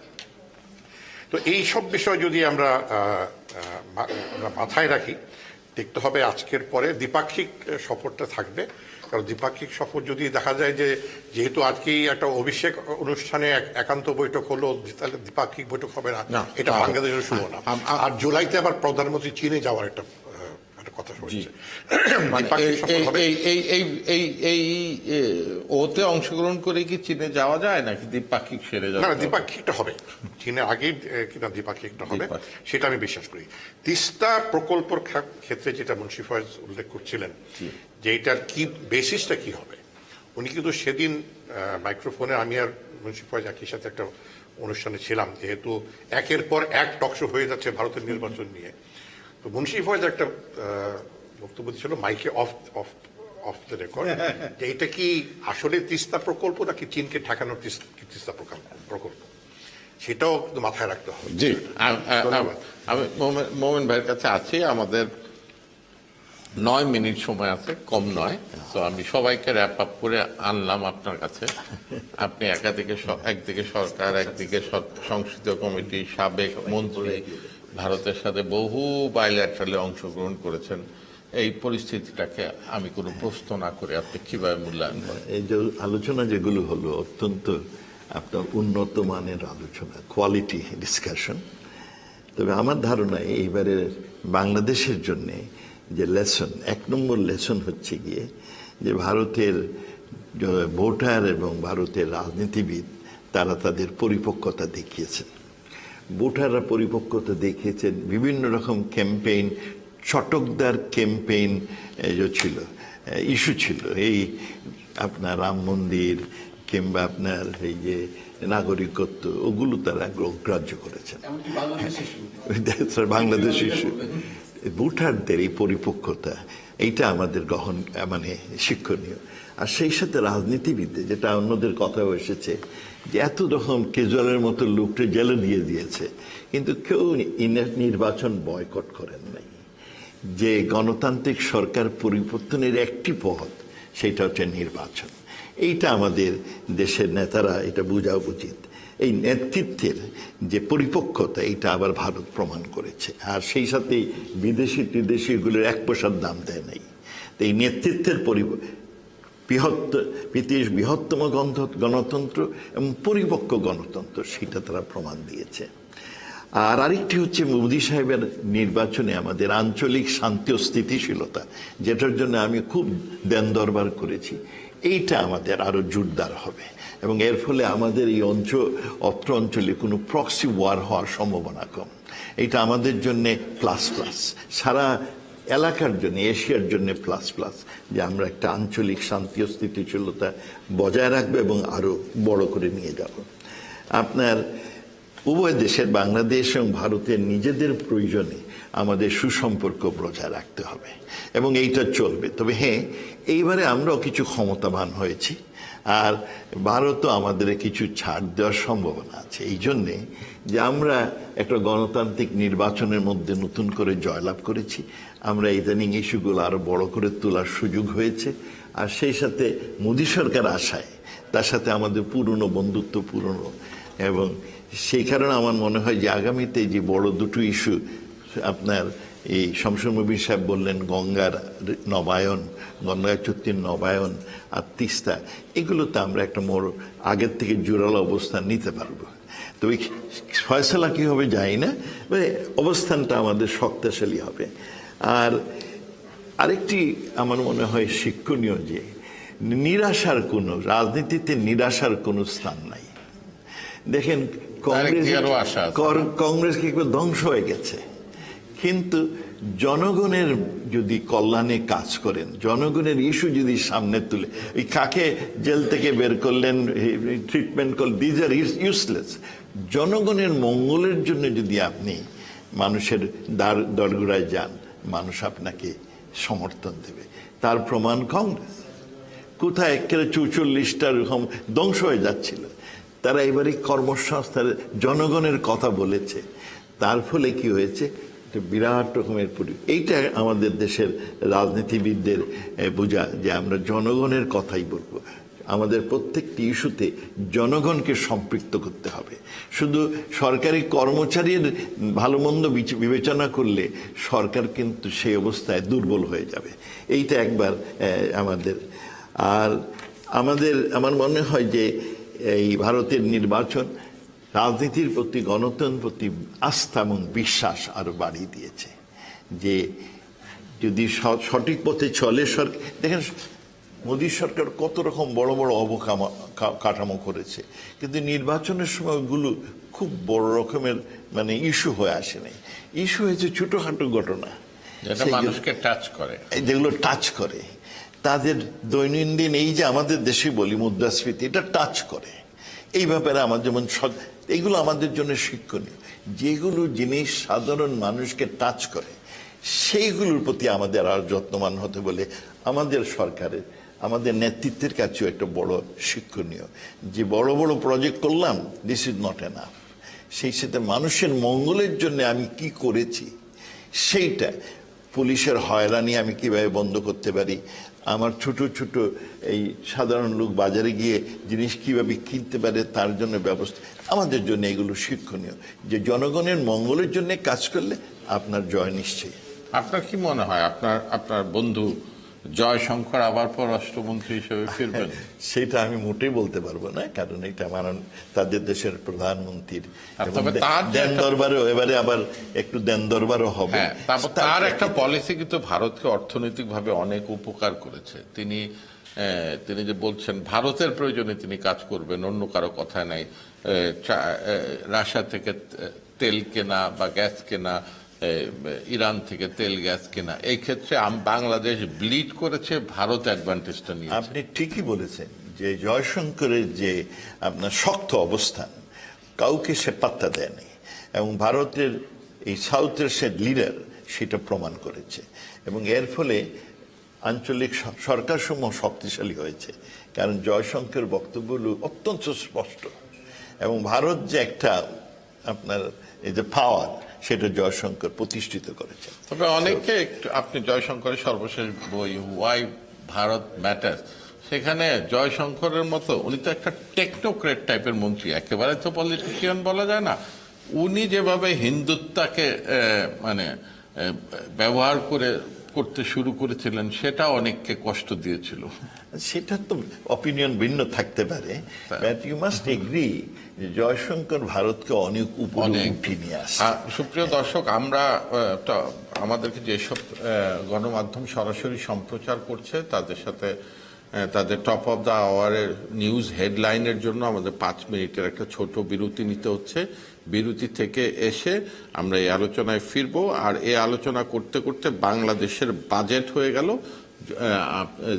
Doctor Zahid সত্তার আছে, আমরা কেউ একটু সবাইকে একটু কম বুঝি আপনাকে, আমরা বাজেটে যদি মনে করেন একটু টাচ করতে চাই, এই সময় গুরুত্বপূর্ণ বিষয় আমরা একটু টাচ করব। সুপ্রিয় দর্শক, আমরা ফেরত এলাম সম্পাদকদের শীর্ষ সংগঠন এডিটর্স গিল্ড আয়োজিত প্রতি শনিবারের নিয়মিত গোল টেবিল আয়োজনে। আমরা ভারতের রাজনীতি, ভূ রাজনীতি নিয়ে আলাপ করছি। আর একটা বড় বিষয়, গতকালই আমাদের বাজেট ঘোষিত হয়েছে, এবং বাজেট নিয়ে একটু আলোকপাত করা প্রয়োজন। আমাদের অধ্যাপক এ কে আব্দুল মোমেন আরেকটা অনুষ্ঠানে যাবেন। আপনাকে যদি আবার আমি একটু সুযোগ দেই যে এই বাজেটটাকে কিভাবে দেখছেন, কারণ আপনি তো অর্থনীতির ছাত্র। আবুল হাসান মাহমুদ আলীর মতো কোন সময় আবার আপনাকে অর্থমন্ত্রী হিসেবে দেখি, তার তো কোনো ঠিক নাই। তো আপনার কাছ থেকে শোনার যথেষ্ট কারণ আছে। আরেকটা জিনিস একটু টাচ করে দিয়েন যে ভারতের সাথে আমাদের নির্ভরশীলতা অনেক, আমরা ভারতকে তাদের জাতীয় নিরাপত্তায় বাংলাদেশ তার সর্বোচ্চ দিয়েছে ইনসার্জেন্সি মোকাবেলা করে, কিন্তু সেই ক্ষেত্রে ভারতের কাছ থেকে রেসিপ্রোকেশন আমরা কি সেভাবে পাই বা পেয়েছি? এবার আমরা কিভাবে স্টিয়ার করতে পারি? প্লাস আমরা শুনছি আমাদের তিস্তা সাপোর্টে অর্থায়নে ভারতের কি অবস্থান হবে, এবং আমাদের একটা বাজেটারি সাপোর্টের কথা আলোচনায় আসছে, $5 বিলিয়ন, যেটা ভারত, চায়না কিংবা অন্যান্য দেশ থেকে আমরা পেতে পারি। এই দিকে যদি আপনি একটু আলোকপাত করেন, মূলত বাজেটটা কিভাবে দেখছেন? আপনাকে অসংখ্য ধন্যবাদ। হ্যাঁ, আপনার বাজেট তো আমাদের শুধু বার্ষিক বাজেটটা শুধু আয় ব্যয়ের হিসাব না, সেটা আমাদের হচ্ছে গিয়ে লক্ষ্য, ভিশন, সেইগুলোর প্রতিফলন। আর আগামীতে আমরা বিভিন্ন ইস্যু নিয়ে কি কাজ করব, সেইগুলোরও আমরা সেই বাজেটে বিভিন্ন পদক্ষেপ তৈরি করি, এবং সেইখানে মানুষের প্রত্যাশা পূরণের প্রচেষ্টা করি। এবছরের বাজেটের বড় বড় ইস্যু ছিল দ্রব্যমূল্যের ঊর্ধ্বগতি, কর্মসংস্থান সৃষ্টি, আপনার ব্যাংকিং ব্যবস্থায় আস্থা ফিরিয়ে আনা, তারপরে আমাদের এই আমরা ঋণ কেমন নেব, কারণ ঋণ যদি সরকার বেশি নেয় তাহলে শুধু ইনফ্লেশন বাড়বে সেটা না, সেই সাথে ক্রাউডিং ইফেক্ট হতে পারে। মানে ব্যবসায়ীরা তখন ঋণ পাবে না, আর ব্যবসায়ী যদি ঋণ না পায় তাহলে তো আপনার বিনিয়োগ হবে না, বিনিয়োগ না হলে কর্মসংস্থান হবে না। আর তাছাড়া যেটা হলো মানুষের এই আস্থাটা নেওয়া। আর এই বাজেটটা হওয়ার পরে যেটা হলো, বাজেট পেশ করার পর অন্য বছরে কয়েক বছর পরে দেখা যায় পরের দিন কোনো অস্থিরতার সৃষ্টি হয়নি, কারণ বাজেট মানুষের আস্থাটা মানে দিয়েছে, তার ফলে অস্থিরতায়। এইবারে বাজেট পেশ করার পরে মার্কেটে কিছু অস্থিরতা দেখা দিয়েছে। তার মানে আমরা এইবারের বাজেটে এই প্রতিকূল পরিবেশে আমরা ঠিকমতো মানুষের হৃদয়টা বুঝতে পারিনি, তাদের আশা আকাঙ্ক্ষার প্রত্যাশা আমরা ঠিকমতো বুঝাতে পারিনি। এর ফলে আমার মনে হয় বাজেটে এবারে কিছু দুর্বলতা আছে, এবং কনফ্লিক্টিং বাজেটটা। এবারে বাজেটের কনফ্লিক্টিং, যারা সৎ পথে আয় করে এবং সেইটা ট্যাক্স দেয় তাদের আপনি 15% ট্যাক্স দিবেন, আর যারা অসৎ পাবে তাদের 30%, তাদের আপনার 15%, আর সৎ পথে 30%। এটা আনএথিক্যাল। হ্যাঁ, বলা হয় যে এটা ব্যাংকের টাকা বাড়ানোর জন্য, but this is not the right way. সেই জন্য যদি হয় যেটা আপনার অপ্রদর্শিত আয়টা হয়, একটি বড় কারণ আমরা মার্কেট মেকানিজমে বিশ্বাস করি না। আমরা যখন বাড়ি বিক্রি করি, সেই বাড়ির দাম হলো 2 কোটি, আর সরকারের নিয়মে হয় 50 লাখ, তখন ওই 1.5 কোটি হয়ে যায় কালো টাকা। সেই জন্যে আমাদের এই বাড়িঘরের, কারণ সরকারিটা করে ট্যাক্স যখন চার্জ করে আপনার বাড়ি কেনার সময়, সে তখন ওই 2 কোটি না বলে 50 লাখের উপরে 8% করে ট্যাক্স দেয়। পার্সেন্টেজ অফ ট্যাক্স কমিয়ে দেন, আমার ইনকাম বেশি হবে, মার্কেট মেকানিজম করেন, তাহলে এই কালো টাকা। যাই হোক, বাজেটে এবারে যেগুলো আমার দৃষ্টিতে যে এইটা আমাদের প্রত্যাশা পূরণে সেই রকম আপনার প্রতিকূল পরিবেশে আমাদের ডায়নামিক বাজেট হওয়া উচিত। বিশেষ করে রাজস্ব আহরণে রাজস্বটা যদি আমি দেখি খুব একটা বাড়ে নাই, আর আমি যে ইনফ্লেশন যদি অ্যাড করি আসলে কমেছে। কেন কমেছে? সেইটা যে আমরা গতানুগতিক নিয়মে রাজস্ব নিচ্ছি। আমি যেটা মনে করি এখানে আমার ডায়নামিক মেকানিজমের দরকার ছিল। যত দেশের বাঙালি যত লোকেরই এনআইডি আছে, everybody must be obligated to submit their tax return. আর কোম্পানির জন্য আমি 3 নাম্বার দিতে পারি। যদি আমার এই প্রত্যেককে রিটার্ন সাবমিট করার দায়িত্ব দেওয়া হয়, আমার এই 30 লাখ না 32 লাখ এখন ট্যাক্স পেয়ার একসাথে 1.5 কোটি 2 কোটি হয়ে যাবে। আমার পরিধি বাড়বে, করের জালটা অনেক বাড়বে, আমার রাজস্ব আয় এই 4,60,000 কোটি টাকা না, তার অনেক বেশি হবে বলে আমার ধারণা। এইখানে একটা ডায়নামিক কি দেওয়া উচিত ছিল, প্রোগ্রাম হাতে নেওয়া উচিত ছিল, সেইটা বোধ হয় ওনারা অনুধাবন করেন নাই। তো এইখানে এখন ওই আগের নিয়মেই চলছেন, যে কর দেয় তাকে বেশি কর দিতে হচ্ছে, আর বাকিরা আউট অফ হুক। এইটা আমার মনে হয় যত দুর্বলতা আছে। আমার সময় যেহেতু কম, আর আপনি দ্বিতীয়ত যে প্রশ্নটা করেছিলেন কি জানি, এই ভারতের না, আমাদের যে বাজেট ভারতের কাছ থেকে কিন্তু আমরা আমাদের আশানুরূপ কিছু পাচ্ছি না, আমরা শুধু সিকিউরিটি দিয়েই যাচ্ছি। না, আমরা এটা ঠিক বলা যাবে না, বলা যাবে না। আমাদের উভয় দেশেরই মঙ্গল হচ্ছে, সম্পর্কের এই সোনালী অধ্যায় হয় আমাদের উভয় দেশের মঙ্গল। আপনি খালি অঙ্কের নিয়মে হিসাব না করে যদি দেখেন যে আমাদের একটা আস্থার জায়গা আছে, আমরা এই আঞ্চলিক শান্তি ও স্থিতিশীলতা পেয়েছি, আমাদের দেশে শান্তি স্থিতিশীল, সেই জন্য আমার উন্নয়নটা টেকসই হচ্ছে। তাদের দেশে দেখেন, ভারতের সাথে যদি তুলনা করেন, সবগুলো নেইবারের মধ্যে বাংলাদেশ হচ্ছে ভারতের সবচেয়ে বড় বন্ধু, এবং ঐতিহাসিকভাবে সবচেয়ে বড়। ভারত সেটা স্বীকার করে, তাদের বহু লাভ হয়েছে। আমি এই হওয়ার পরে আমার প্রায় বাংলাদেশ থেকে 28 লক্ষ লোক ভারতে গিয়ে আপনার বেড়াইতে যাচ্ছে কিংবা মেডিকেল ট্রিটমেন্ট করছে, ভারতের উপকার হচ্ছে, তারা টাকা ওখানে খরচ করে। ভারতও কয়েক লক্ষ লোক আমার এখানে কাজ করতে, আমাদের ইকোনমিতে কন্ট্রিবিউট করছে।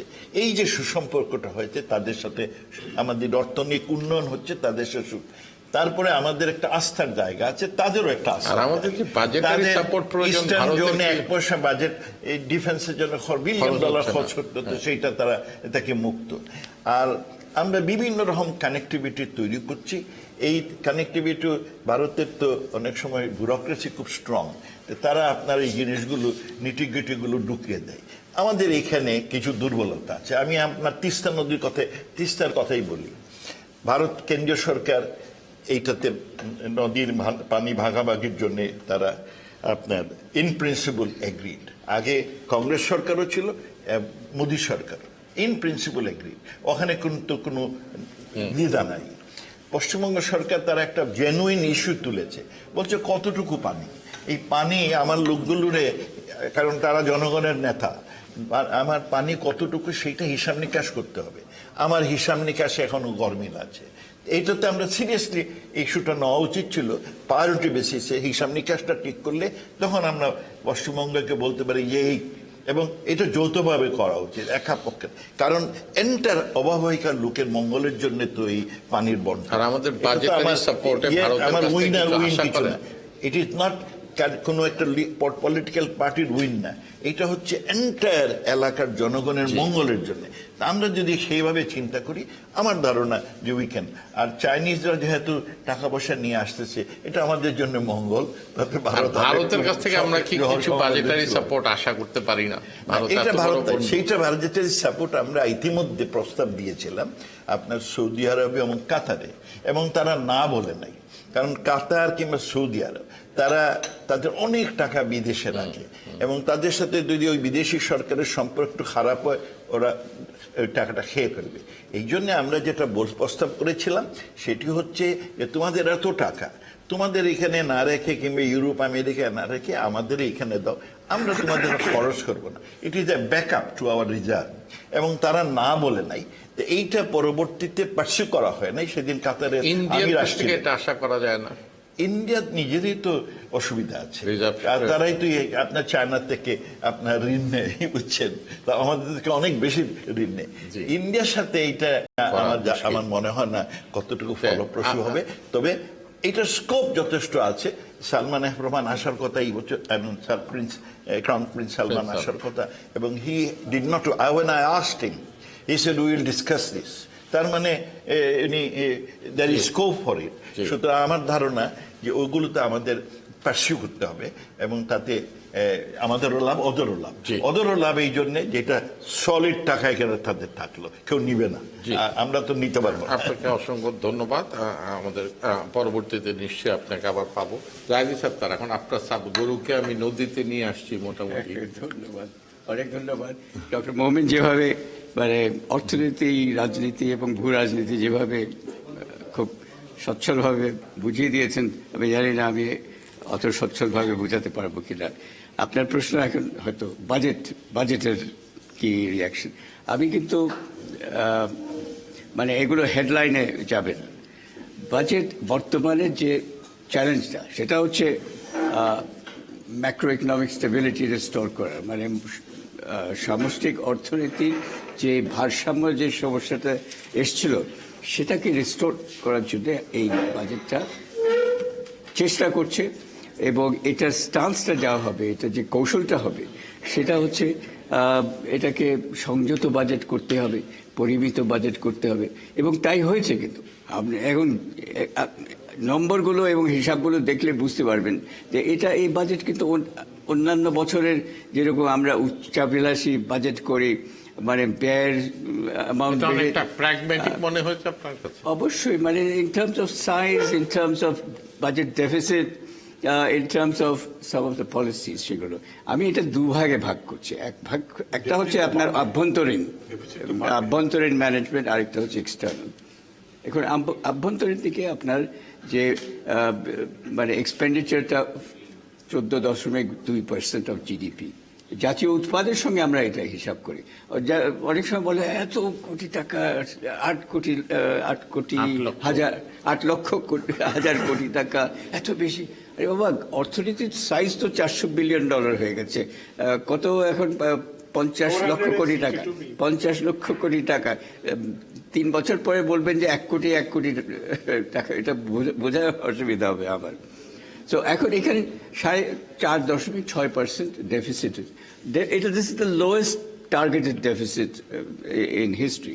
বাংলাদেশের ডেফিসিট টার্গেট যতই হয় 5% বা তার চেয়ে বেশি, কখনো অ্যাকচুয়াল ডেফিসিট মানে আপনি 25 বছরের যদি ডেফিসিট হিসাব করে দেখেন এটা 4%-এর বেশি হয় না। সুতরাং ডেফিসিটের জায়গায়ও কনজারভেটিভ, মানে সংযত। এখন হচ্ছে ডেফিসিট ফাইন্যান্সিংয়ে সমস্যাটা আসে। ডেফিসিট ফাইন্যান্সিংয়ে আপনি এই ডক্টর মোমেন অলরেডি বলে গেলেন, এক তো হচ্ছে আমরা বৈদেশিক ঋণ নেই। এখন বৈদেশিক ঋণ কিন্তু সবচেয়ে সস্তা এবং সবচেয়ে ভালো ফাইন্যান্সিংয়ের মেকানিজম। আমরা কিন্তু ওই 35% বৈদেশিক ঋণ দিয়ে ডেফিসিট ফাইন্যান্স করি, আর বাকি 65% হচ্ছে দেশীয় ফাইন্যান্স। বৈদেশিক ফাইন্যান্সটা আমাদের ভালো আছে, আমাদের ডেট স্টক, এক্সটার্নাল ডেট খুবই ভালো অবস্থায় আছে। এগুলো যারা যাচাই করেন তারা বলে দিচ্ছেন আমাদের debt carrying capacity is medium, there is no risk of debt distress. এটা বাংলাদেশের ডেট সিচুয়েশন, এক্সটার্নাল ডেট।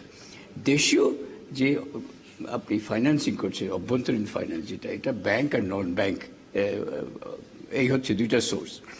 এখন এবার নন ব্যাংক সোর্স তো গত বছর একেবারে প্রায় শূন্য হয়ে গেছিল, মানে আপনার এই যে সঞ্চয়পত্র দিয়ে করা, ফাইন্যান্সিং করা। এই বছর কিছু করতে হতে পারে, কিন্তু ওই ব্যাংক ফাইন্যান্সিং পার্টটা এবার বেশি রাখা হয়েছে।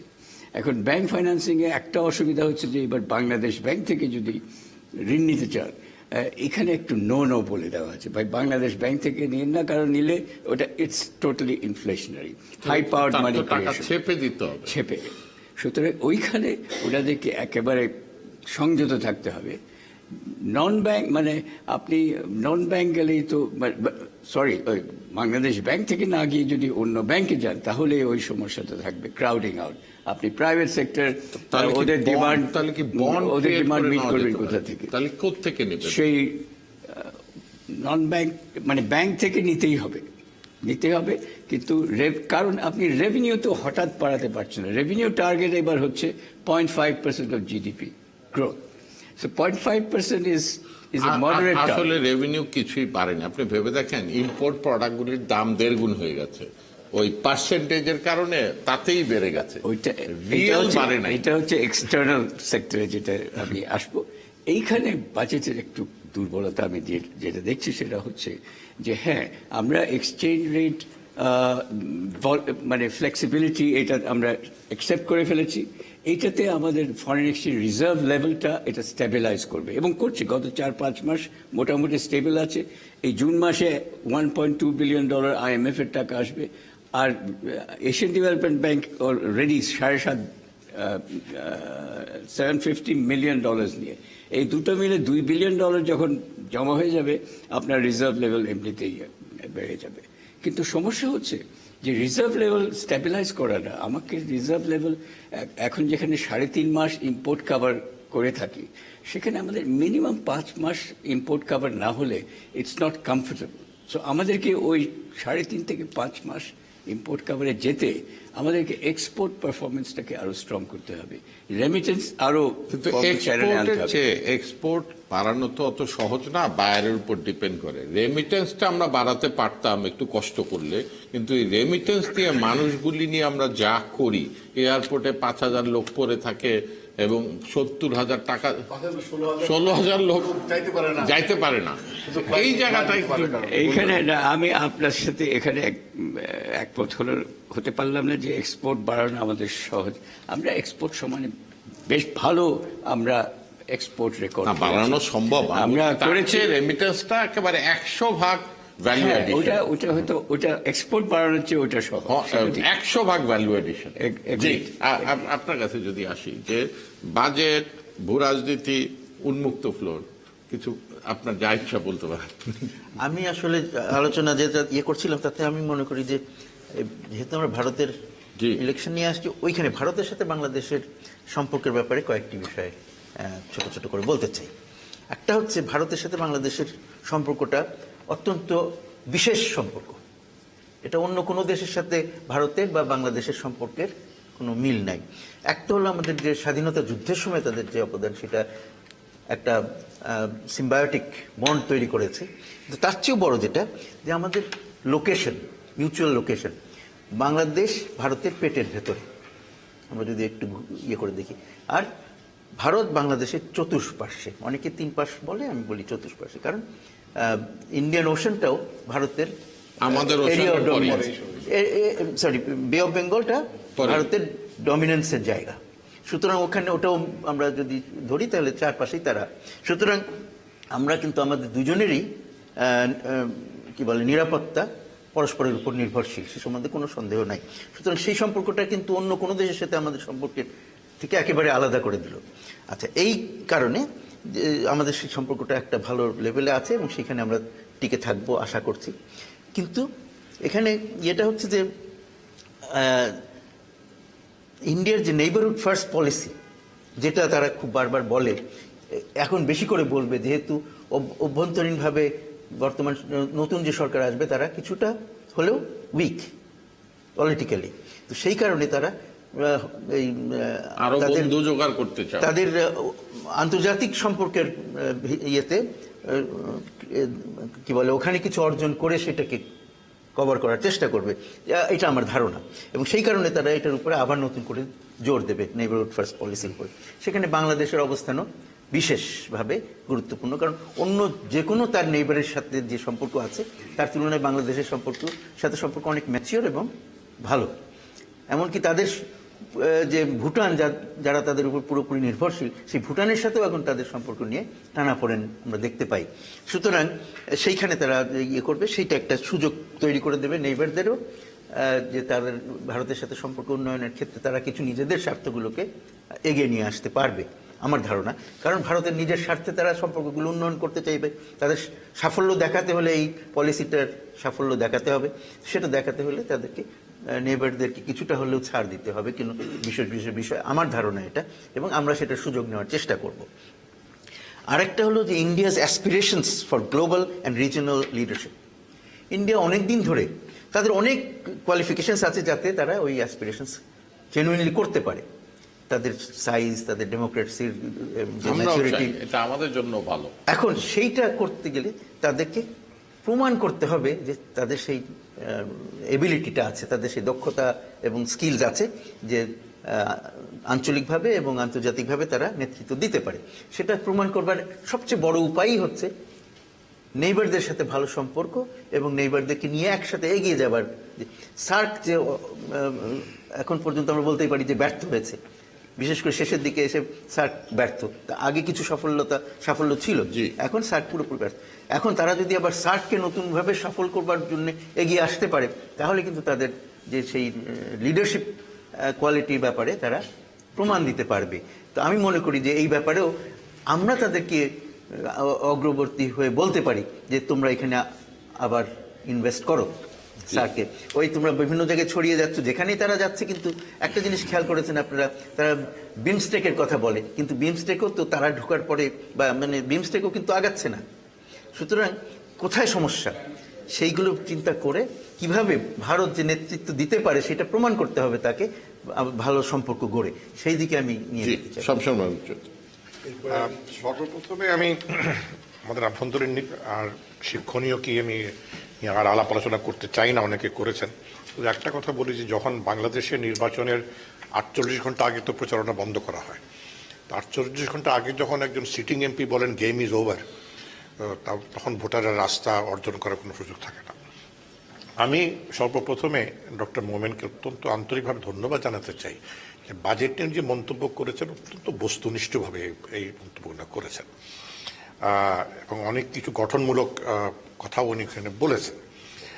আমি ওনাকে ধন্যবাদ জানাই। আমার প্রশ্ন ডক্টর জাহিদ ইরশাদ আমার বন্ধুর কাছে, যে ফরেন এক্সচেঞ্জ রিজার্ভের উপর ইতিমধ্যে যে আমাদের যে প্রেশারটা পড়েছে, এটা আমাদের কারণে না, মানে ইউক্রেনের যুদ্ধের কারণে বা মধ্যপ্রাচ্যে অনেক বিলিয়ন ডলার, এবং সেটা তো আমাদের নিয়ন্ত্রণ না। সেখানে এটা তুমি বলছো 3 মাসের কথা, কিন্তু এটা কি 5 মাসের কাছাকাছি যাওয়ার সম্ভাবনা আছে কিনা এই 1 বছরের মধ্যে, সেটা আমার 1 নম্বর প্রশ্ন।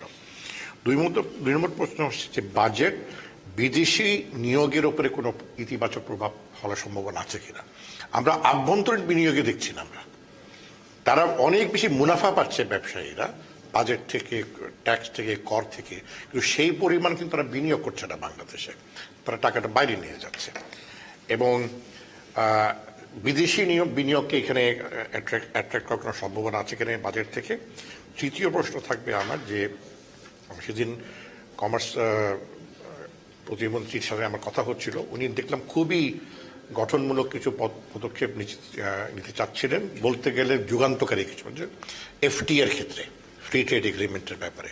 বাংলাদেশ এবং ভিয়েতনাম 1975-এর পরের থেকে তার উন্নয়নের দিকে এগিয়েছে। তাদের 17টা ফ্রি ট্রেড এগ্রিমেন্ট আছে, 11টা বাইল্যাটারাল, 6টা মাল্টিল্যাটারাল। আমাদের একটি মাত্র প্রেফারেন্সিয়াল ট্রেড এগ্রিমেন্ট আছে, কার সাথে? ভুটানের সাথে। এখন আমরা থাইল্যান্ডের সাথে এফটির আলাপ আলোচনা শুরু করেছি। সেদিন আমি তথ্যমন্ত্রী এবং ভারতীয় হাইকমিশনকে একই সাথে পেয়েছিলাম, জিজ্ঞেস করলাম যে কি ব্যাপার। ইন্ডিয়ান হাইকমিশন পরিষ্কার বললেন যে your government is still talking of comprehensive economic programme, not FTA. India wants to focus on FTA. So, এই বাজেট কি is FTA not related to your fiscal measures? এই বিষয়গুলো আমাদের জানা প্রয়োজন, আলোচনারও প্রয়োজন। ধন্যবাদ। জি, ইশফাক আলী। আমাদের বাংলাদেশ বাজেটের সাথে এটা সম্পর্কযুক্ত। একটু আপনি যোগ করে দিন তো, মিয়ানমার ফ্রন্টে যে গোলযোগ হচ্ছিল, আমরা চীন, ভারত কারো কাছ থেকে তেমন সহযোগিতা পাচ্ছিলাম না। এই নতুন সরকারের কাছ থেকে আমরা কোথা থেকে শুরু করব? আচ্ছা, তার আগে আমি যতটুকু তো করে আলাপ আলোচনা যেখানে হয়েছে, আমাদের যে সব থেকে বড় প্রবলেমটা হচ্ছে পানি ডিস্ট্রিবিউশন, এবং সেটা এখানে বলা হয়েছে যে 2026-এ কিন্তু আমাদের চুক্তি মেয়াদ শেষ হয়ে যাচ্ছে, যখন এটা রিভিউতে যাবে। এবং আপনি একজন বলেছেন যে Bihar will play very important part, এবং আসলে ইউপি অলসো তারা কিন্তু ইউনিলেটারালি অনেক ছোট ছোট ব্যারাজ করেছে এইসব ইয়েতে, এবং তারা ইতিমধ্যে পানি সরিয়ে নিচ্ছে, এবং যেটা আমাদের হিসাবের মধ্যে নাই।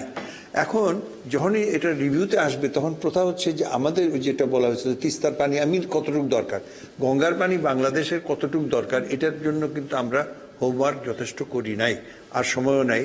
কিন্তু এতদিনে আমাদের একটা গঙ্গা ব্যারাজ যেটা প্রথম থেকে পরিকল্পনা ছিল, কারণ আমাদেরকে তাদেরকে দেখাতে হবে যে আমাদের এই জিনিসটা আছে, এই আমাদের ইরিগেশন সিস্টেম আমরা ডেভেলপ করছি, উই নিড দিস ওয়াটার, এতটুকু আমার ইরিগেশনের জন্য লাগবে, এতটুকু সাগরে চলে যাবে। আমরা কিন্তু কিছুই করি না। পদ্মা সেতু করেছি, বিরাট ভালো কথা, আমরা রেলওয়ে ব্রিজ করছি, ওখানে ইয়ে করছি, কিন্তু আমরা এই গঙ্গা ব্যারাজ খালি মানে ফিজিবিলিটি স্টাডিটাই হচ্ছে, কিছু হয়নি। সেটাই কিন্তু আমাদের একটা প্রশ্নের সম্মুখীন হবে বাংলাদেশ সরকার। এই বিহার ইউপি তখন চাপ দিবে যে আমার আরও পানির দরকার। এগ্রিকালচার ইস্যু, তিস্তা মহানন্দা আমার মনে হয় will remain same, because as you said yourself যে আপনার Mamata will more powerful today, এবং আমার মনে হয় না খুব একটা ইয়ে হবে। তবে আসার কথা সেটা যে এই যে ইনভেস্টমেন্টে কিন্তু ভারতের পার্টিসিপেশন খুবই ইম্পর্টেন্ট তিস্তার জন্য, কারণ আমাদেরকে আগে এসিওরেন্স নিতে হবে যে আমি যে প্রজেক্টটা করছি তার জন্য কতটুকু পানি আসবে। সেখানে একটা যদি কমিটমেন্ট পাই তখনই আমি কিন্তু ওই based on that India invest করুক আর না করুক, অ্যাটলিস্ট পার্টিসিপেশন তাদের খুবই ইম্পর্টেন্ট যে এই ইয়ের জন্য। একই সঙ্গে এই যে মহানন্দা, তো তিস্তাতে তাও কিছু পানি আসে, মহানন্দা তো কমপ্লিট মানে বন্ধ করে দিছে। ইউ ক্যান সি দ্য, এখন ওখানে খালি আমি রক এক্সট্রাকশন করে, you can see the bed from Tetulia, you can see the bed all dry. তো এগুলো জিনিস আমাদের করতে হবে। একই সঙ্গে আমি মনে করি যে Brahmaputra is coming up in a big way. China, আপনি যদি গুগলসে যান, চায়না কিন্তু এগুলো ডিক্লেয়ার করে না, কিন্তু রাইট ফ্রম লাসা তাদের ছোট ছোট ছোট ছোট ড্যাম করে ওখানে কিন্তু তারা নতুন নতুন শহর করছে। দে আর ব্রিঙ্গিং ইন দ্য হুন চাইনিজ বলি না, হান চাইনিজদেরকে এনে ওখানে সেটেলমেন্ট করছে, এবং ভেরি সুন আপনার তিবেতানরা কিন্তু মাইনরিটি হয়ে যাবে যেভাবে তারা করছে, এবং এইসব শহরের পানি সাপ্লাইয়ের জন্য করছে। এবং যেটা সব থেকে বড় যে আপনার গড় যেটার ভিতর দিয়ে ভারতের ঢুকছে, সেখানে কিন্তু একটা ম্যাসিভ তারা বলছে only power generation, but it is also possible to take this water to Kunming side and all this. তখন কিন্তু বাংলাদেশের মানে বিগেস্ট প্রবলেম, শুধু বাংলাদেশের, বেসিক্যালি ইন্ডিয়াও তখন প্রবলেম। এই জিনিসটা কিন্তু এখন ট্রাইপার্টাইট হলে করতে হবে। আরেকটা জিনিস যেখানে বাংলাদেশের খুব সিরিয়াস প্রবলেম আসবে, যে ভারত চীন সম্পর্ক। আর যে আপনি বললেন যে আপনি বললেন স্যার যে রাইজিং পাওয়ার, যে India is a rising power, একইভাবে কিন্তু চীন ইজ এ রাইজিং পাওয়ার, এবং is already rising, but they are clashing along a 3000 miles of border. এই বর্ডারটা কিন্তু সম্পূর্ণরূপে disputed border, right from Ladakh থেকে নিয়ে। তবে লাদাখে তো ইতিমধ্যে গন্ডগোল হয়েছে। হ্যাঁ, তো এখন আমাদের জন্য যেটা চিন্তা সেটা হচ্ছে অরুণাচল, ভুটান বর্ডার, এবং এই যে আমাদের সব থেকে কাছে সিকিমের সাথে যে নাথুলা, এখানে কিন্তু আমি গুগলসে গেলে দেখতে পাবেন বোথ সাইডস আর foreign minister, ex foreign minister বলে গেলেন যে ভারতের এখানে মিলিটারি এক্সপেন্ডিচার কমতেছে। আসলে একদম ছিল না, কিন্তু এখন ভীষণভাবে দে আর ইনভেস্টিং। তাদের top all this airfield, Bagdogra, Tezpur, Dibrugarh, সমস্ত এগুলো আপনি গুগলে গেলে দেখবেন কয়েক মাসের মধ্যে পরিবর্তন হচ্ছে, because most sophisticated fighters and aircraft তারা নিয়ে আসছে। একইভাবে রোডসগুলো চায়না, এবং চায়না আপনার সিরিজ অফ এয়ারফিল্ড বানিয়েছে ওখানে, এবং রোডসগুলোকে সব আপ টু দ্য বর্ডার। এখন হবে কি প্রবলেম, যদি ভারত চীন একটা আর্ম কনফ্লিক্টে যায় অন দ্য ইস্টার্ন ফ্রন্ট, তাহলে বাংলাদেশের অবস্থান সেখানে কি হবে না। With all the connectivity with India, naturally they will say তখন তো ট্রিমেন্ডাস ইয়ে হবে, logistic problem. They have to take their troops, they have to take their weapons, they have to take their aircraft. তখন কিন্তু আপনার complete neutrality বাংলাদেশের জন্য play করা খুবই ডিফিকাল্ট হবে। আমি চাই না যে আমি আশা করছি না, বিকজ অফ দি বিজনেস যেটা আসে, economy will take president, but যদি এখানে ক্ল্যাশ করে তখন কিন্তু বাংলাদেশের বৈদেশিক নীতি এবং আমাদের আভ্যন্তরীণ নীতি কিন্তু খুব চাপের মুখে পড়বে, কারণ নিউট্রালিটি থেকে আপনি পারবেন না, বিকজ দিস ইজ ইন্ডিয়া। জি, ফারজানা মাহবুব। সময় থাকলে আমি পরে একবার আসতে। জি। এই নতুন সরকারের সাথে আপনি কিভাবে এঙ্গেজ করতে চান? এখন কি যদি আছে? মানে আমার মনে হয় এখন আর যদি নাই। মোদি কালকে শপথ নিচ্ছেন, জি। এই সরকারের সাথে বাংলাদেশ কিভাবে এঙ্গেজ করা উচিত? শুরু করা ভারতের সাথে তো প্রথমটা আমাদের তো দেখলাম যে ওত দিয়ে শুরু করলাম, তারপর জি, আমাদের তো ঐতিহাসিক সম্পর্ক ছিলই, এবং আমরা যদি দেখি গত 16 বছর ধরে কিন্তু সম্পর্ক আরো জোরদার হয়েছে, এবং 96-তে আমাদের গঙ্গা চুক্তিটা হলো, এবং সামনে তো নবায়ন হবে, অলরেডি আমরা এটা নিয়ে কথা বলেছি। এখানে যদি আমরা দেখি যে অভিন্ন নদীর যে পানি বন্টনের ইস্যুটা আছে, সেটা সেখানে আবার তিস্তা এবং গঙ্গা চুক্তির নবায়ন, সেগুলো ব্যাপার জড়িত আছে। এই অভিন্ন নদীর পানি বন্টনের কথা আমরা বারবার বলছি, কিন্তু আমরা আমাদের তরফ থেকে যে ন্যায্য হিস্সাটা পাওয়ার কথা, সেটার সম্পর্কে আমরা কতদূর এগিয়েছি, এটা একটা বড় ব্যাপার। কথায় কথায় যে শুনি ভারত বেসিন ভিত্তিক সমাধানের কথা ভাবছে, সেখানে কি আমরা কোনো কাজ করছি? এটা তো আমি আসলে জানি না কি ধরনের কাজ গভর্নমেন্ট করছে। যতটুকু নিউজ পেপারে আমরা জানি ততটুকু। জি, আমাদের তরফ থেকে আমার মনে হয় এই জায়গাটা আরো বেশি জোর দেওয়া উচিত, যে আমরা শুধু দিবে একজন সেই চিন্তা না করে আমাদেরও ন্যায্য হিস্সাটা চাওয়ার মানে ইসে রাখতে হবে, যোগ্যতাটা রাখতে হবে, দাবি করতে হবে। এছাড়াও দেখুন, আমাদের সীমান্ত তো যেগুলা সীমানা বিরোধ ছিল সেগুলো নিষ্পত্তি হয়ে গিয়েছে, কিন্তু সীমান্তে কিন্তু এখনো অনেক সময় অযাচিতভাবে হত্যাকাণ্ড করছে। সেটাও আমাদের দু দেশের জন্যই একটা অস্বস্তির জায়গা। আমি মনে করি সেটা তো আমাদেরকে নতুন ভাবে আরো সুন্দর করে কাজ করতে হবে, যেন আপনার লেথাল ওয়েপন ইউজ করা না হয়, সেটা নিশ্চিত করার জন্য। আরেকটু আমি বলবো, সেটা হচ্ছে আঞ্চলিক যে শান্তি এবং নিরাপত্তার কথাটা আমরা বারবার বলছি, সেখানে ভারতের যদি অভ্যন্তরীণ রাজনীতিতে স্থিতিশীলতা থাকে এবং সামাজিক স্থিতিশীলতা থাকে, তাহলে কিন্তু আঞ্চলিক স্থিতিশীলতাও থাকবে এবং আমাদের দেশেও কিন্তু একটা পজিটিভ প্রভাব পড়বে। এটা একটা ব্যাপার। আর বৈশ্বিক রাজনীতির যে মেরুকরণ আমরা দেখতে পাচ্ছি গত কয়েক বছর ধরে, সেখানে কিন্তু ভারত এবং বাংলাদেশ দুটি দেশই এই মেরুকরণে ভারসাম্য বজায় রেখে চলেছে। এই ভারসাম্য বজায় রাখতে গিয়ে বাংলাদেশ কিন্তু তার যে ইন্দো প্যাসিফিক যে নীতিমালা আছে, রূপরেখা আছে, কিংবা বাংলাদেশের যে পররাষ্ট্রনীতি, সেটাও সুন্দর করে পরিষ্কার করে বাংলাদেশ তুলে ধরেছে। এখন বাংলাদেশের সক্ষমতা বেড়েছে, আমাদের প্রত্যাশাও বেড়েছে, এবং বাংলাদেশ কি চায়? বাংলাদেশ চায় ভূ রাজনীতি এবং ইন্দো প্যাসিফিকে তাদের যেই ন্যায্যতা, আমাদের যে ন্যায্যতা এবং সমান অংশীদারিত্ব, এই অংশীদারিত্বটাকে এবং সমান ন্যায্যতার যে দাবিটাকে, সেটাকে যদি পরাশক্তিগুলো সম্মান করতে না শেখে, তাহলে আমি মনে করি এটা একটা বড় ভুল। কারণ ভারতের মতো দেশ যদি আমাদের এই প্রত্যাশাকে সম্মান করে, তাহলে কিন্তু পিপল টু পিপল কানেক্টিভিটি বেড়ে যাবে, বাণিজ্য সম্প্রসারণ আমি মনে করি আরো বাড়বে, এবং আমাদের যে দুই দেশের আন্তরিকতা রয়েছে দ্বিপাক্ষিক সম্পর্ককে আগে নেওয়ার জন্য, সেটাও অনেক বৃদ্ধি পাবে।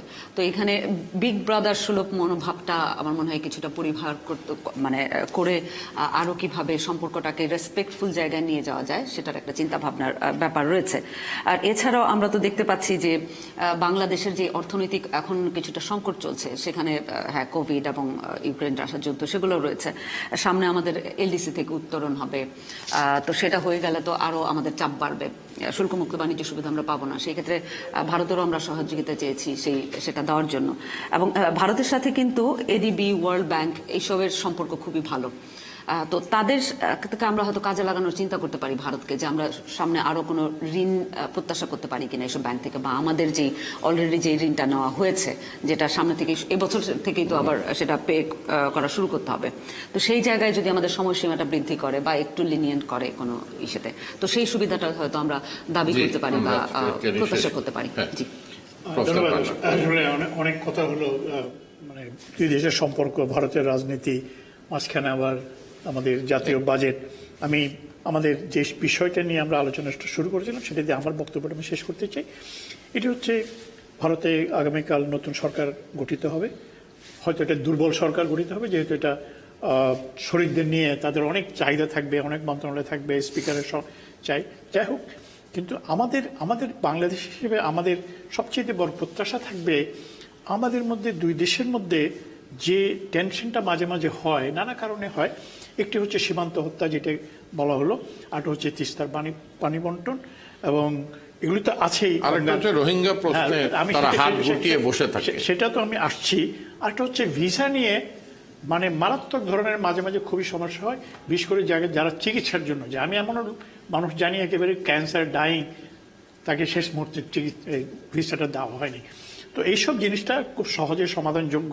আমি বলি যে বাংলাদেশ ভারতকে যা দিয়েছে মানে আমাদের উত্তর পূর্ব ভারতে যে তাদের সিকিউরিটি, জাতীয় নিরাপত্তা নিরাপত্তা চাইতে মূল্যবান কোনো জিনিস হতে পারে না।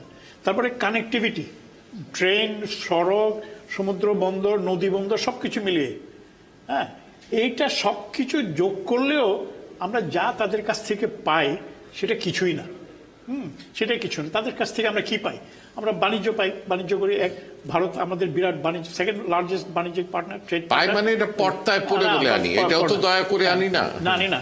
আর যেটা বলছিলেন এই যে মিয়ানমার এবং মিয়ানমারের যে ইনভেস্টমেন্টগুলো আছে, যাদের ইনভেস্টমেন্ট আছে তার মধ্যে সবচেয়ে বেশি আছে আসিয়ান দেশগুলোর, তারপর আছে চীনের, তারপর আছে মার্কিন যুক্তরাষ্ট্রের, তারপর আছে ভারতের একটা বিরাট প্রজেক্ট, কালদান প্রজেক্ট, যেটা কলকাতা বন্দরকে ভারতের মিয়ানমারের বন্দরের সাথে যোগ করে উত্তর পূর্ব ভারতে কানেক্টিভিটি করার জন্য। সেটা এখন ওই দেশে যে একটা যুদ্ধ চলছে, যে সিভিল ওয়ার চলছে বিভিন্ন সংগঠনগুলোর মধ্যে, সেটার কারণে হয়তো এই প্রজেক্টটা আপাতত স্থগিত আছে।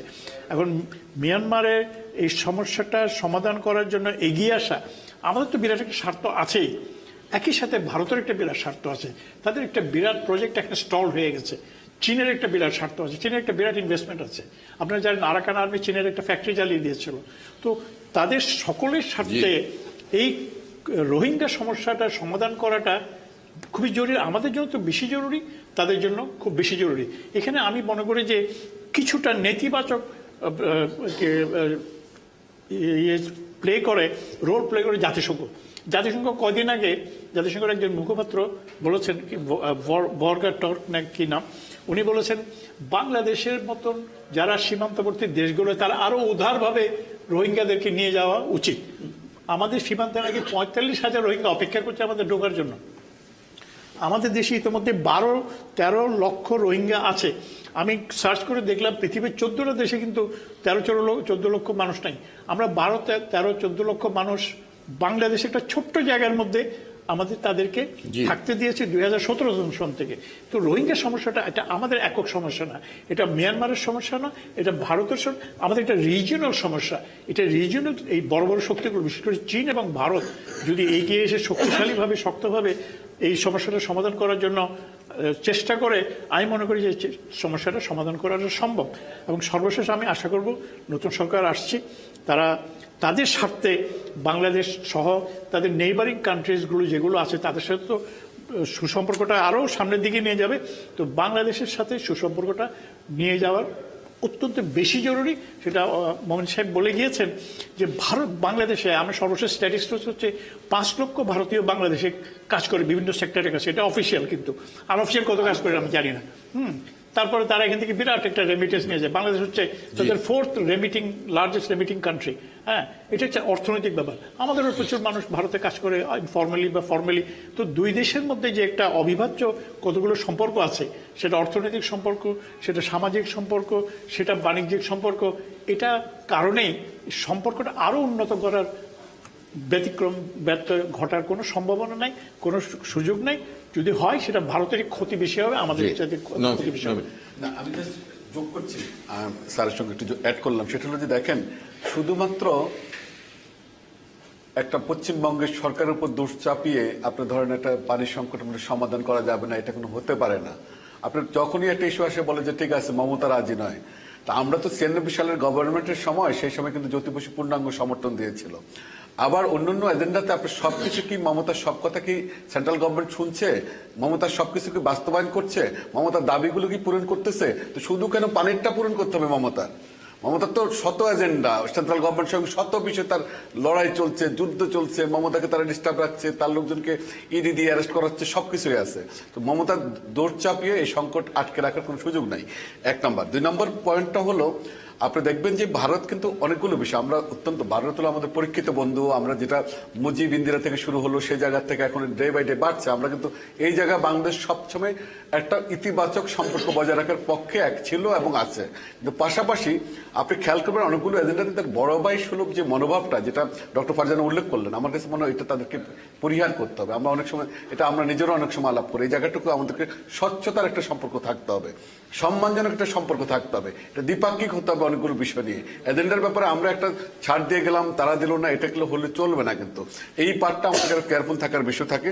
আমি ভারতের এই অংশটা থেকে এটা একটা বিষয়। আর হলো বাজেট নিয়ে আমি একটা কথা বলতে চাচ্ছি, সেটা হলো যে এবার সবচেয়ে বড় অংশের একটা বড় থাকবে আর্থিক খাতের শৃঙ্খলাটা ফিরিয়ে আনা, বিশেষ করে ব্যাংকিং খাতটা। ব্যাংকিং খাত নিয়ে আমাদের একটা উদ্বেগজনক অধ্যায় গত অনেকগুলো বছর থেকে আমরা অতিক্রম করছি। কতগুলো মানুষের কাছে জিম্মি থাকা এই ব্যাংকিং খাত যদি অব্যাহত থাকে, আপনার অনেকগুলো সংকটের এমনি সমাধান হবে না। আরেকটা বড় বিষয় হলো যে ডলার সংকটটা মোকাবেলা করতে হলে আমাদেরকে একটা খেয়াল রাখতে হবে যে একটা বিষয়ের মধ্যে থেকে এটা আমাদের যে রেমিটেন্স একদিকে আসার বিষয় যে বাধা বিঘ্নের কথা আপনি একটু উল্লেখ করলেন, সেটার পাশাপাশি হুন্ডি আমাদের একটা ভয়ঙ্কর একটা অবস্থা যাচ্ছে, কিন্তু এটা বন্ধ করতে হবে। আমাদের কি করে এত বড় বড় বিনিয়োগকারী বাংলাদেশের ধনীরা সিঙ্গাপুরের সেরা ধনীর অবস্থান করে, কি টাকাটা কিভাবে গেল, এটা প্রশ্নটা কিন্তু থেকে যায়। যখন দেখা যায় দুবাইয়ের বড় ধনী বাংলাদেশে, তাহলে টাকাটা কিভাবে গেল, তাহলে সে প্রশ্নটা উঠে আসে। দ্বিতীয়ত আপনি যখন দেশের একজন অর্থমন্ত্রীর দায়িত্ব থেকে তিনি যখন মানে জনশক্তি রপ্তানির ব্যবসার সাথে সম্পৃক্ত থাকে, তিনি টাকাটা কি করে, কারণ যখন আপনি জানেন তো কাজটা আনার জন্য একটা টাকা পাঠাতে হয়, এটা কি আমাদের বৈধ কোনো চ্যানেল আছে? তো অর্থমন্ত্রী নিজেই যখন অর্থ মন্ত্রণালয়ের একজন দায়িত্ব থেকে তিনি নিজেই যখন হুন্ডিতে জড়াবেন, তখন বাকিটা কি হবে ওটা অনুমান করে নিতে হবে, সেই চ্যালেঞ্জটা মোকাবেলা করতে হবে। বাহ্যিকভাবে অনেকগুলো বিষয় থাকবে, আমাদের অভ্যন্তরীণ অনেকগুলো বিষয় থাকবে, বাকিটা টেকনিক্যাল পার্টটা স্যাররা বলবেন, অন্যরা অর্থনীতিবিদরা একটা অবস্থান তৈরি করবেন, সেটা একটা বিষয়। কিন্তু কতগুলো চ্যালেঞ্জের জায়গা থেকে সরকারকে অত্যন্ত সতর্কতা না হলে ঝুঁকিপূর্ণ অবস্থান আর্থিক খাতে আরো বাড়বে, কমবে না। এটা সাদা চোখে সাধারণ মানুষ হিসেবে আমাদের দেখা বা বলার মতো একটা অবস্থান। আমি শেষ করছি এটা বলে, ভারতের আমরা সর্বশেষ জায়গা, আমি মনে করি যে ভারতের সঙ্গে আমাদের বন্ধুত্বের সম্পর্ক আরো বাড়বে, আরো দৃঢ় হবে, আমরা সেটাই চাই। নিরাপত্তার জায়গাটুকু স্যার যেটা উল্লেখ করলেন, সেই জায়গাটা হলো যে আমরা সবসময় তাদেরকে সহায়তা দিয়ে একটা বড় ধরনের তাদের ব্যয়ের জায়গা থেকে আমরা তাদেরকে সহায়তা করছি। তাদের একটা সময় নজর দিতে হতো যে আইএসআই বাংলাদেশের নানাভাবে হেল্প করতে, এটা তো বন্ধ হলো চিরস্তরে বর্তমান সরকারের কারণে। এটা একটা বড় সাফল্য, একটা বড় জায়গা আমাদের সরকারের জন্য এবং তাদের জন্য। তো সেই জায়গা থেকে আমাদেরকে তারা কিন্তু আরেকটু মনোযোগী, শুধু নেওয়া নয়, দেওয়াটাও থাকতে হবে। আমি আমার বক্তব্যে আমার মনে হয় এটাই বাস্তবতা। আরো কয়েক মিনিট আছে, আপনি বলতে চাচ্ছিলেন। আমি 2-3টা মন্তব্য করতে চাই। একটা হলো গঙ্গা চুক্তির বারবার কথা আসতেছে, তো এখন গঙ্গা চুক্তি তো আর বেশি বাকি নাই নবায়নের জন্য। সুতরাং এখন আমাদের নতুন কিছু চিন্তা না করে যেটা আছে সেটাকেই নবায়ন করা যায় কিনা সেটার উপরে জোর দেওয়া, এবং নতুন কোনো প্রসঙ্গ কেউ তুললেও সেটা আমরা যাতে বেশি ইয়ে না করি সেটাতে দেখা। পরবর্তী যখন নবায়নের সময় হয় তার অন্তত 5-7 বছর আগের থেকে যাতে আমরা হোমওয়ার্ক করি, এই হোমওয়ার্কের অভাব আমাদের প্রচণ্ড রকমের আছে। তো সেইখানে তারপরে আসলো ব্রহ্মপুত্র নদীর কথা আসলো, যেটা আমি মনে করি যে এটা নিয়ে অনেক রকমের মিডিয়া হাইপ আছে এবং ইচ্ছাকৃতভাবে এগুলো তৈরি করা হয়। চীনের কিন্তু এরকম কোনো অভিপ্রায় নাই পানি উইথড্র করার। তারা বারবার বলছে যে তাদের যেসব প্রজেক্ট ওখানে আছে সবই হলো ইলেকট্রিসিটি তৈরি করার জন্য, এবং সেখানে তারা পানি উইথড্র করবে না সেইটা। এবং কিন্তু এটা নিয়ে চিন্তা করে ভারত, বাংলাদেশ সবাই চিন্তা করে, কিন্তু আসলে তাদের ওরকম কোনো আমি যেহেতু চীনে ছিলাম, তাদের সাথে আমার সরাসরি এইসব বিষয় নিয়ে আলোচনা হয়েছে। কয়েকদিন আগেও আমি চাইনিজ অ্যাম্বাসাডারের সাথে এই ব্যাপার নিয়ে আলাপ করেছি। তিনি বলছেন যে না, আমাদের কোনো রকমের উইথড্রলের চিন্তা নাই। এটা নিয়ে দু-একজন যে দু-একটা আর্টিকেল লেখে নাই তা নয়, কিন্তু সেগুলো আমরা গ্রহণ করি নাই সেই সব কথা। তবে চীন করছে এটা আসলে বলা। আচ্ছা, আরেকটা কথা বলতে হবে যে সাইনো ইন্ডিয়ান কনফ্লিক্টের কথা যেটা বলা হচ্ছে, তাদের মধ্যে যে টেনশনটা বিভিন্ন সময় অভ্যন্তরীণ অডিয়েন্সের জন্য তৈরি করা হয়, কিন্তু সত্যিকার অর্থে দুই দেশের কেউই চায় না ওখানে যুদ্ধ হোক, তারা সে যুদ্ধ হতে দেবে না। এবং একটি কথা আমি একটা বইতে বিশেষ করে পড়েছিলাম, ভারতীয় একজন লেখকের ইয়েতেই, যে চীনের যে লক্ষ্য ওখানে পূর্ব ভারতে তারা মানে উত্তর পূর্ব ভারতের ওই অংশে তারা আসলে চায় না বর্ডার ক্রস করে আসতে। এটা মাঝে মাঝে তারা উত্তেজনা সৃষ্টি করে, এটার উদ্দেশ্য থাকে, যখন এখান থেকে কেউ ভিজিট করতে যায় তখন তারা সেটা তখন একটা নাড়াচাড়া দেয়, কিন্তু মূলত তাদের টার্গেট হচ্ছে যে অল্প একটু অংশ যেটা তারা লাদাখ ওই এলাকায় তারা যেখানে দখল করে আছে সেটা তারা ছাড়তে রাজি নয়। এইটা হলো আমরা যতটুকু বুঝি। এক মিনিট স্যার, বলেন।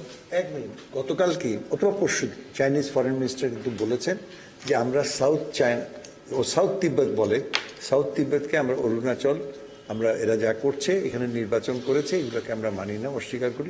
এটা তারা বলবে, ভেরি এটা লাইট, তারা বলবে। Very very light. এবং আমি যেটা বললাম যে সামরিক প্রস্তুতি উভয় পক্ষেই সামরিক প্রস্তুতি যথেষ্ট।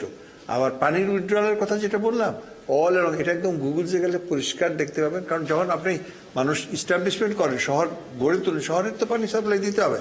আর যে ব্রহ্মপুত্র গর্জের ভিতরে যেটা হচ্ছে is one of the largest, it will be ইয়াংশির মতো একটা প্রজেক্ট হচ্ছে। সেখানে হ্যাঁ বলছে তারা পানি আমরা কেবলমাত্র ইলেকট্রিসিটি দিব, ওখান থেকে কোনো পানি নিব না। কিন্তু পানি নিব না সেটা যে 20 বছর বা 30 বছর পরে থাকবে সেটা নিয়ে মানে একটা আলোচনা তো হওয়া উচিত। তবে একটা বিষয় sir, because I don't get another chance, যেটা এখন আমরা একটু বলি নাই, শিক্ষা।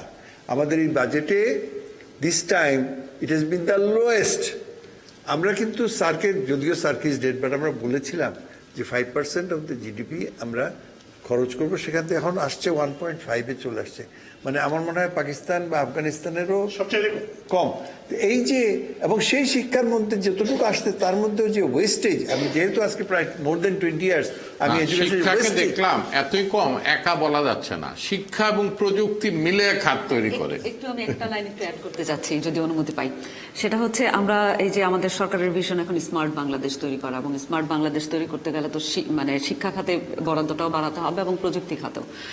তো সেখানে যে বরাদ্দটা বাড়লো না, এটা একটা খুবই ফ্রাস্ট্রেটিং জায়গা। এবং আরো একটা ব্যাপার যেটা সেটা হচ্ছে যে এই বাজেটে যে আমরা এই কালো টাকা সাদা করার যে ব্যাপারটা আসছে, এটা ন্যায্যতা ভিত্তিক যেই সমাজ এবং রাষ্ট্র প্রতিষ্ঠার আমরা কথা বলি সেটাকে একটু প্রশ্নবিদ্ধ করে দেয় এই জিনিসটা। আমার মনে হয় সেটা তো আমাদের একটু নজর দেওয়া দরকার। জি, আপনি। আমি সর্বশেষ যে কথা হলো ভারত বাংলাদেশ সম্পর্ক নিয়ে, যে দুই সরকারের মধ্যে সম্পর্ক নিঃসন্দেহে খুব সুদৃঢ়, আস্থা ভিত্তিক, কিন্তু বাংলাদেশের জনগণের মনে কতটুকু আস্থা গড়বে এটাই সবচেয়ে বড় চ্যালেঞ্জ। সেখানে ডক্টর মান্নান খুব ভালোভাবে বলেছে যে দিয়ে নেওয়া পাওয়ার বিষয় আছে, জনগণের মধ্যে কিন্তু আস্থাটা অতটা বৃদ্ধি পাচ্ছে না। এখন কিছুদিন আগে ইন্ডিয়ান আরেক বাংলাদেশ না অন্য এক দলের সাথে খেলায় টিএসসি তে সাধারণ ছেলেপেলে বলছিল যে যাই হোক ভারতের বিরুদ্ধে। এটা খুবই দুঃখজনক। এই অবস্থাটা সোল সার্চ করা প্রয়োজন, সোল সার্চ করা প্রয়োজন, কারণ এই বিষয়টা রয়েছে মানুষের মধ্যে। এখন অস্ট্রেলিয়ার কাছে ভারত হেরে গেল, এটা ঢাকায় উল্লাস হলো, অনেক কিছু হলো, কিন্তু ভারতের কোনো ক্ষেত্রে এইটার যেটা প্রতিক্রিয়া দেখেছেন দেখে কিনা, যে বাংলাদেশের চোখে লজ্জা করে না, তাদেরকে আমরা জন্ম দিয়েছি, তারা আমাদের বিরুদ্ধে উল্লাস করছে, এই যে ধরনের যে মানে রেটরিক, এই রেটরিকটা বন্ধ করতে হলে বাংলাদেশের চাহিদা, বাংলাদেশের মর্যাদা, বাংলাদেশের প্রাসঙ্গিকতা ভারতের নতুন সরকারকে কিন্তু আরো স্বীকার না, এটাকে বাস্তবায়ন করতে হবে, মাঠ পর্যায়ে বাস্তবায়ন করতে হবে। জনগণের মধ্যে আস্থা না আসলে কিন্তু সম্পর্ক একটা দুর্বলতা থেকে যায়। Sir 2 minute. ধন্যবাদ। আসলে সবাই সব কথাই বলে দিয়েছে যে আমরা তো নেইবার শুধু না, আমাদের মতন স্ট্র্যাটেজিক এবং ন্যাচারাল নেইবার বোধহয় ভারতের আর কেউ নেই। কারণ স্ট্র্যাটেজিক এই কারণে এখান থেকে দক্ষিণ পূর্ব এশিয়া, প্রশান্ত মহাসাগর, ইন্দো প্যাসিফিক, যাই কিছু বলি না কেন, এখান থেকে এই অঞ্চল থেকে পুরোটা নিয়ন্ত্রিত হয়। যে কারণে আমাদেরকে কোয়াদে নেওয়ার জন্য আমেরিকার এত মানে কসরত, এত চেষ্টা, আমরা কিন্তু যাই নাই সেখানে, এখনো যাইনি। আমরা একটা নিরাপদ দূরত্ব আছে, আমরা একটা আমি কমফোর্টেবল জোনে আছে মনে করি, সেটা আমাদের মাননীয় প্রধানমন্ত্রী একটা দূরদর্শিতার বিরাট একটা নিদর্শন বলে মনে করি। সুতরাং আমাদের যে বর্তমান অবস্থা সেটা আমরা ঠিকই আছি, এটাকে আরো সামনে নতুন সরকার, আমি সবসময় বলছি এই কারণে নতুন সরকার মানে যে মোদীকে নিয়ে যে সরকারটা গঠিত হচ্ছে, তার মধ্যে সবচেয়ে আমার কাছে একটু এখনো খটকা লাগে যে তাদের যে বড় দুইটি দল, তেলেগু দেশম পার্টি আর বিহারের নীতিশ কুমারের পার্টি, তারা যে যোগ দিয়েছে, তাদের অতীতটা কিন্তু রাজনৈতিক অতীতটা তেমন একটা ভালো না।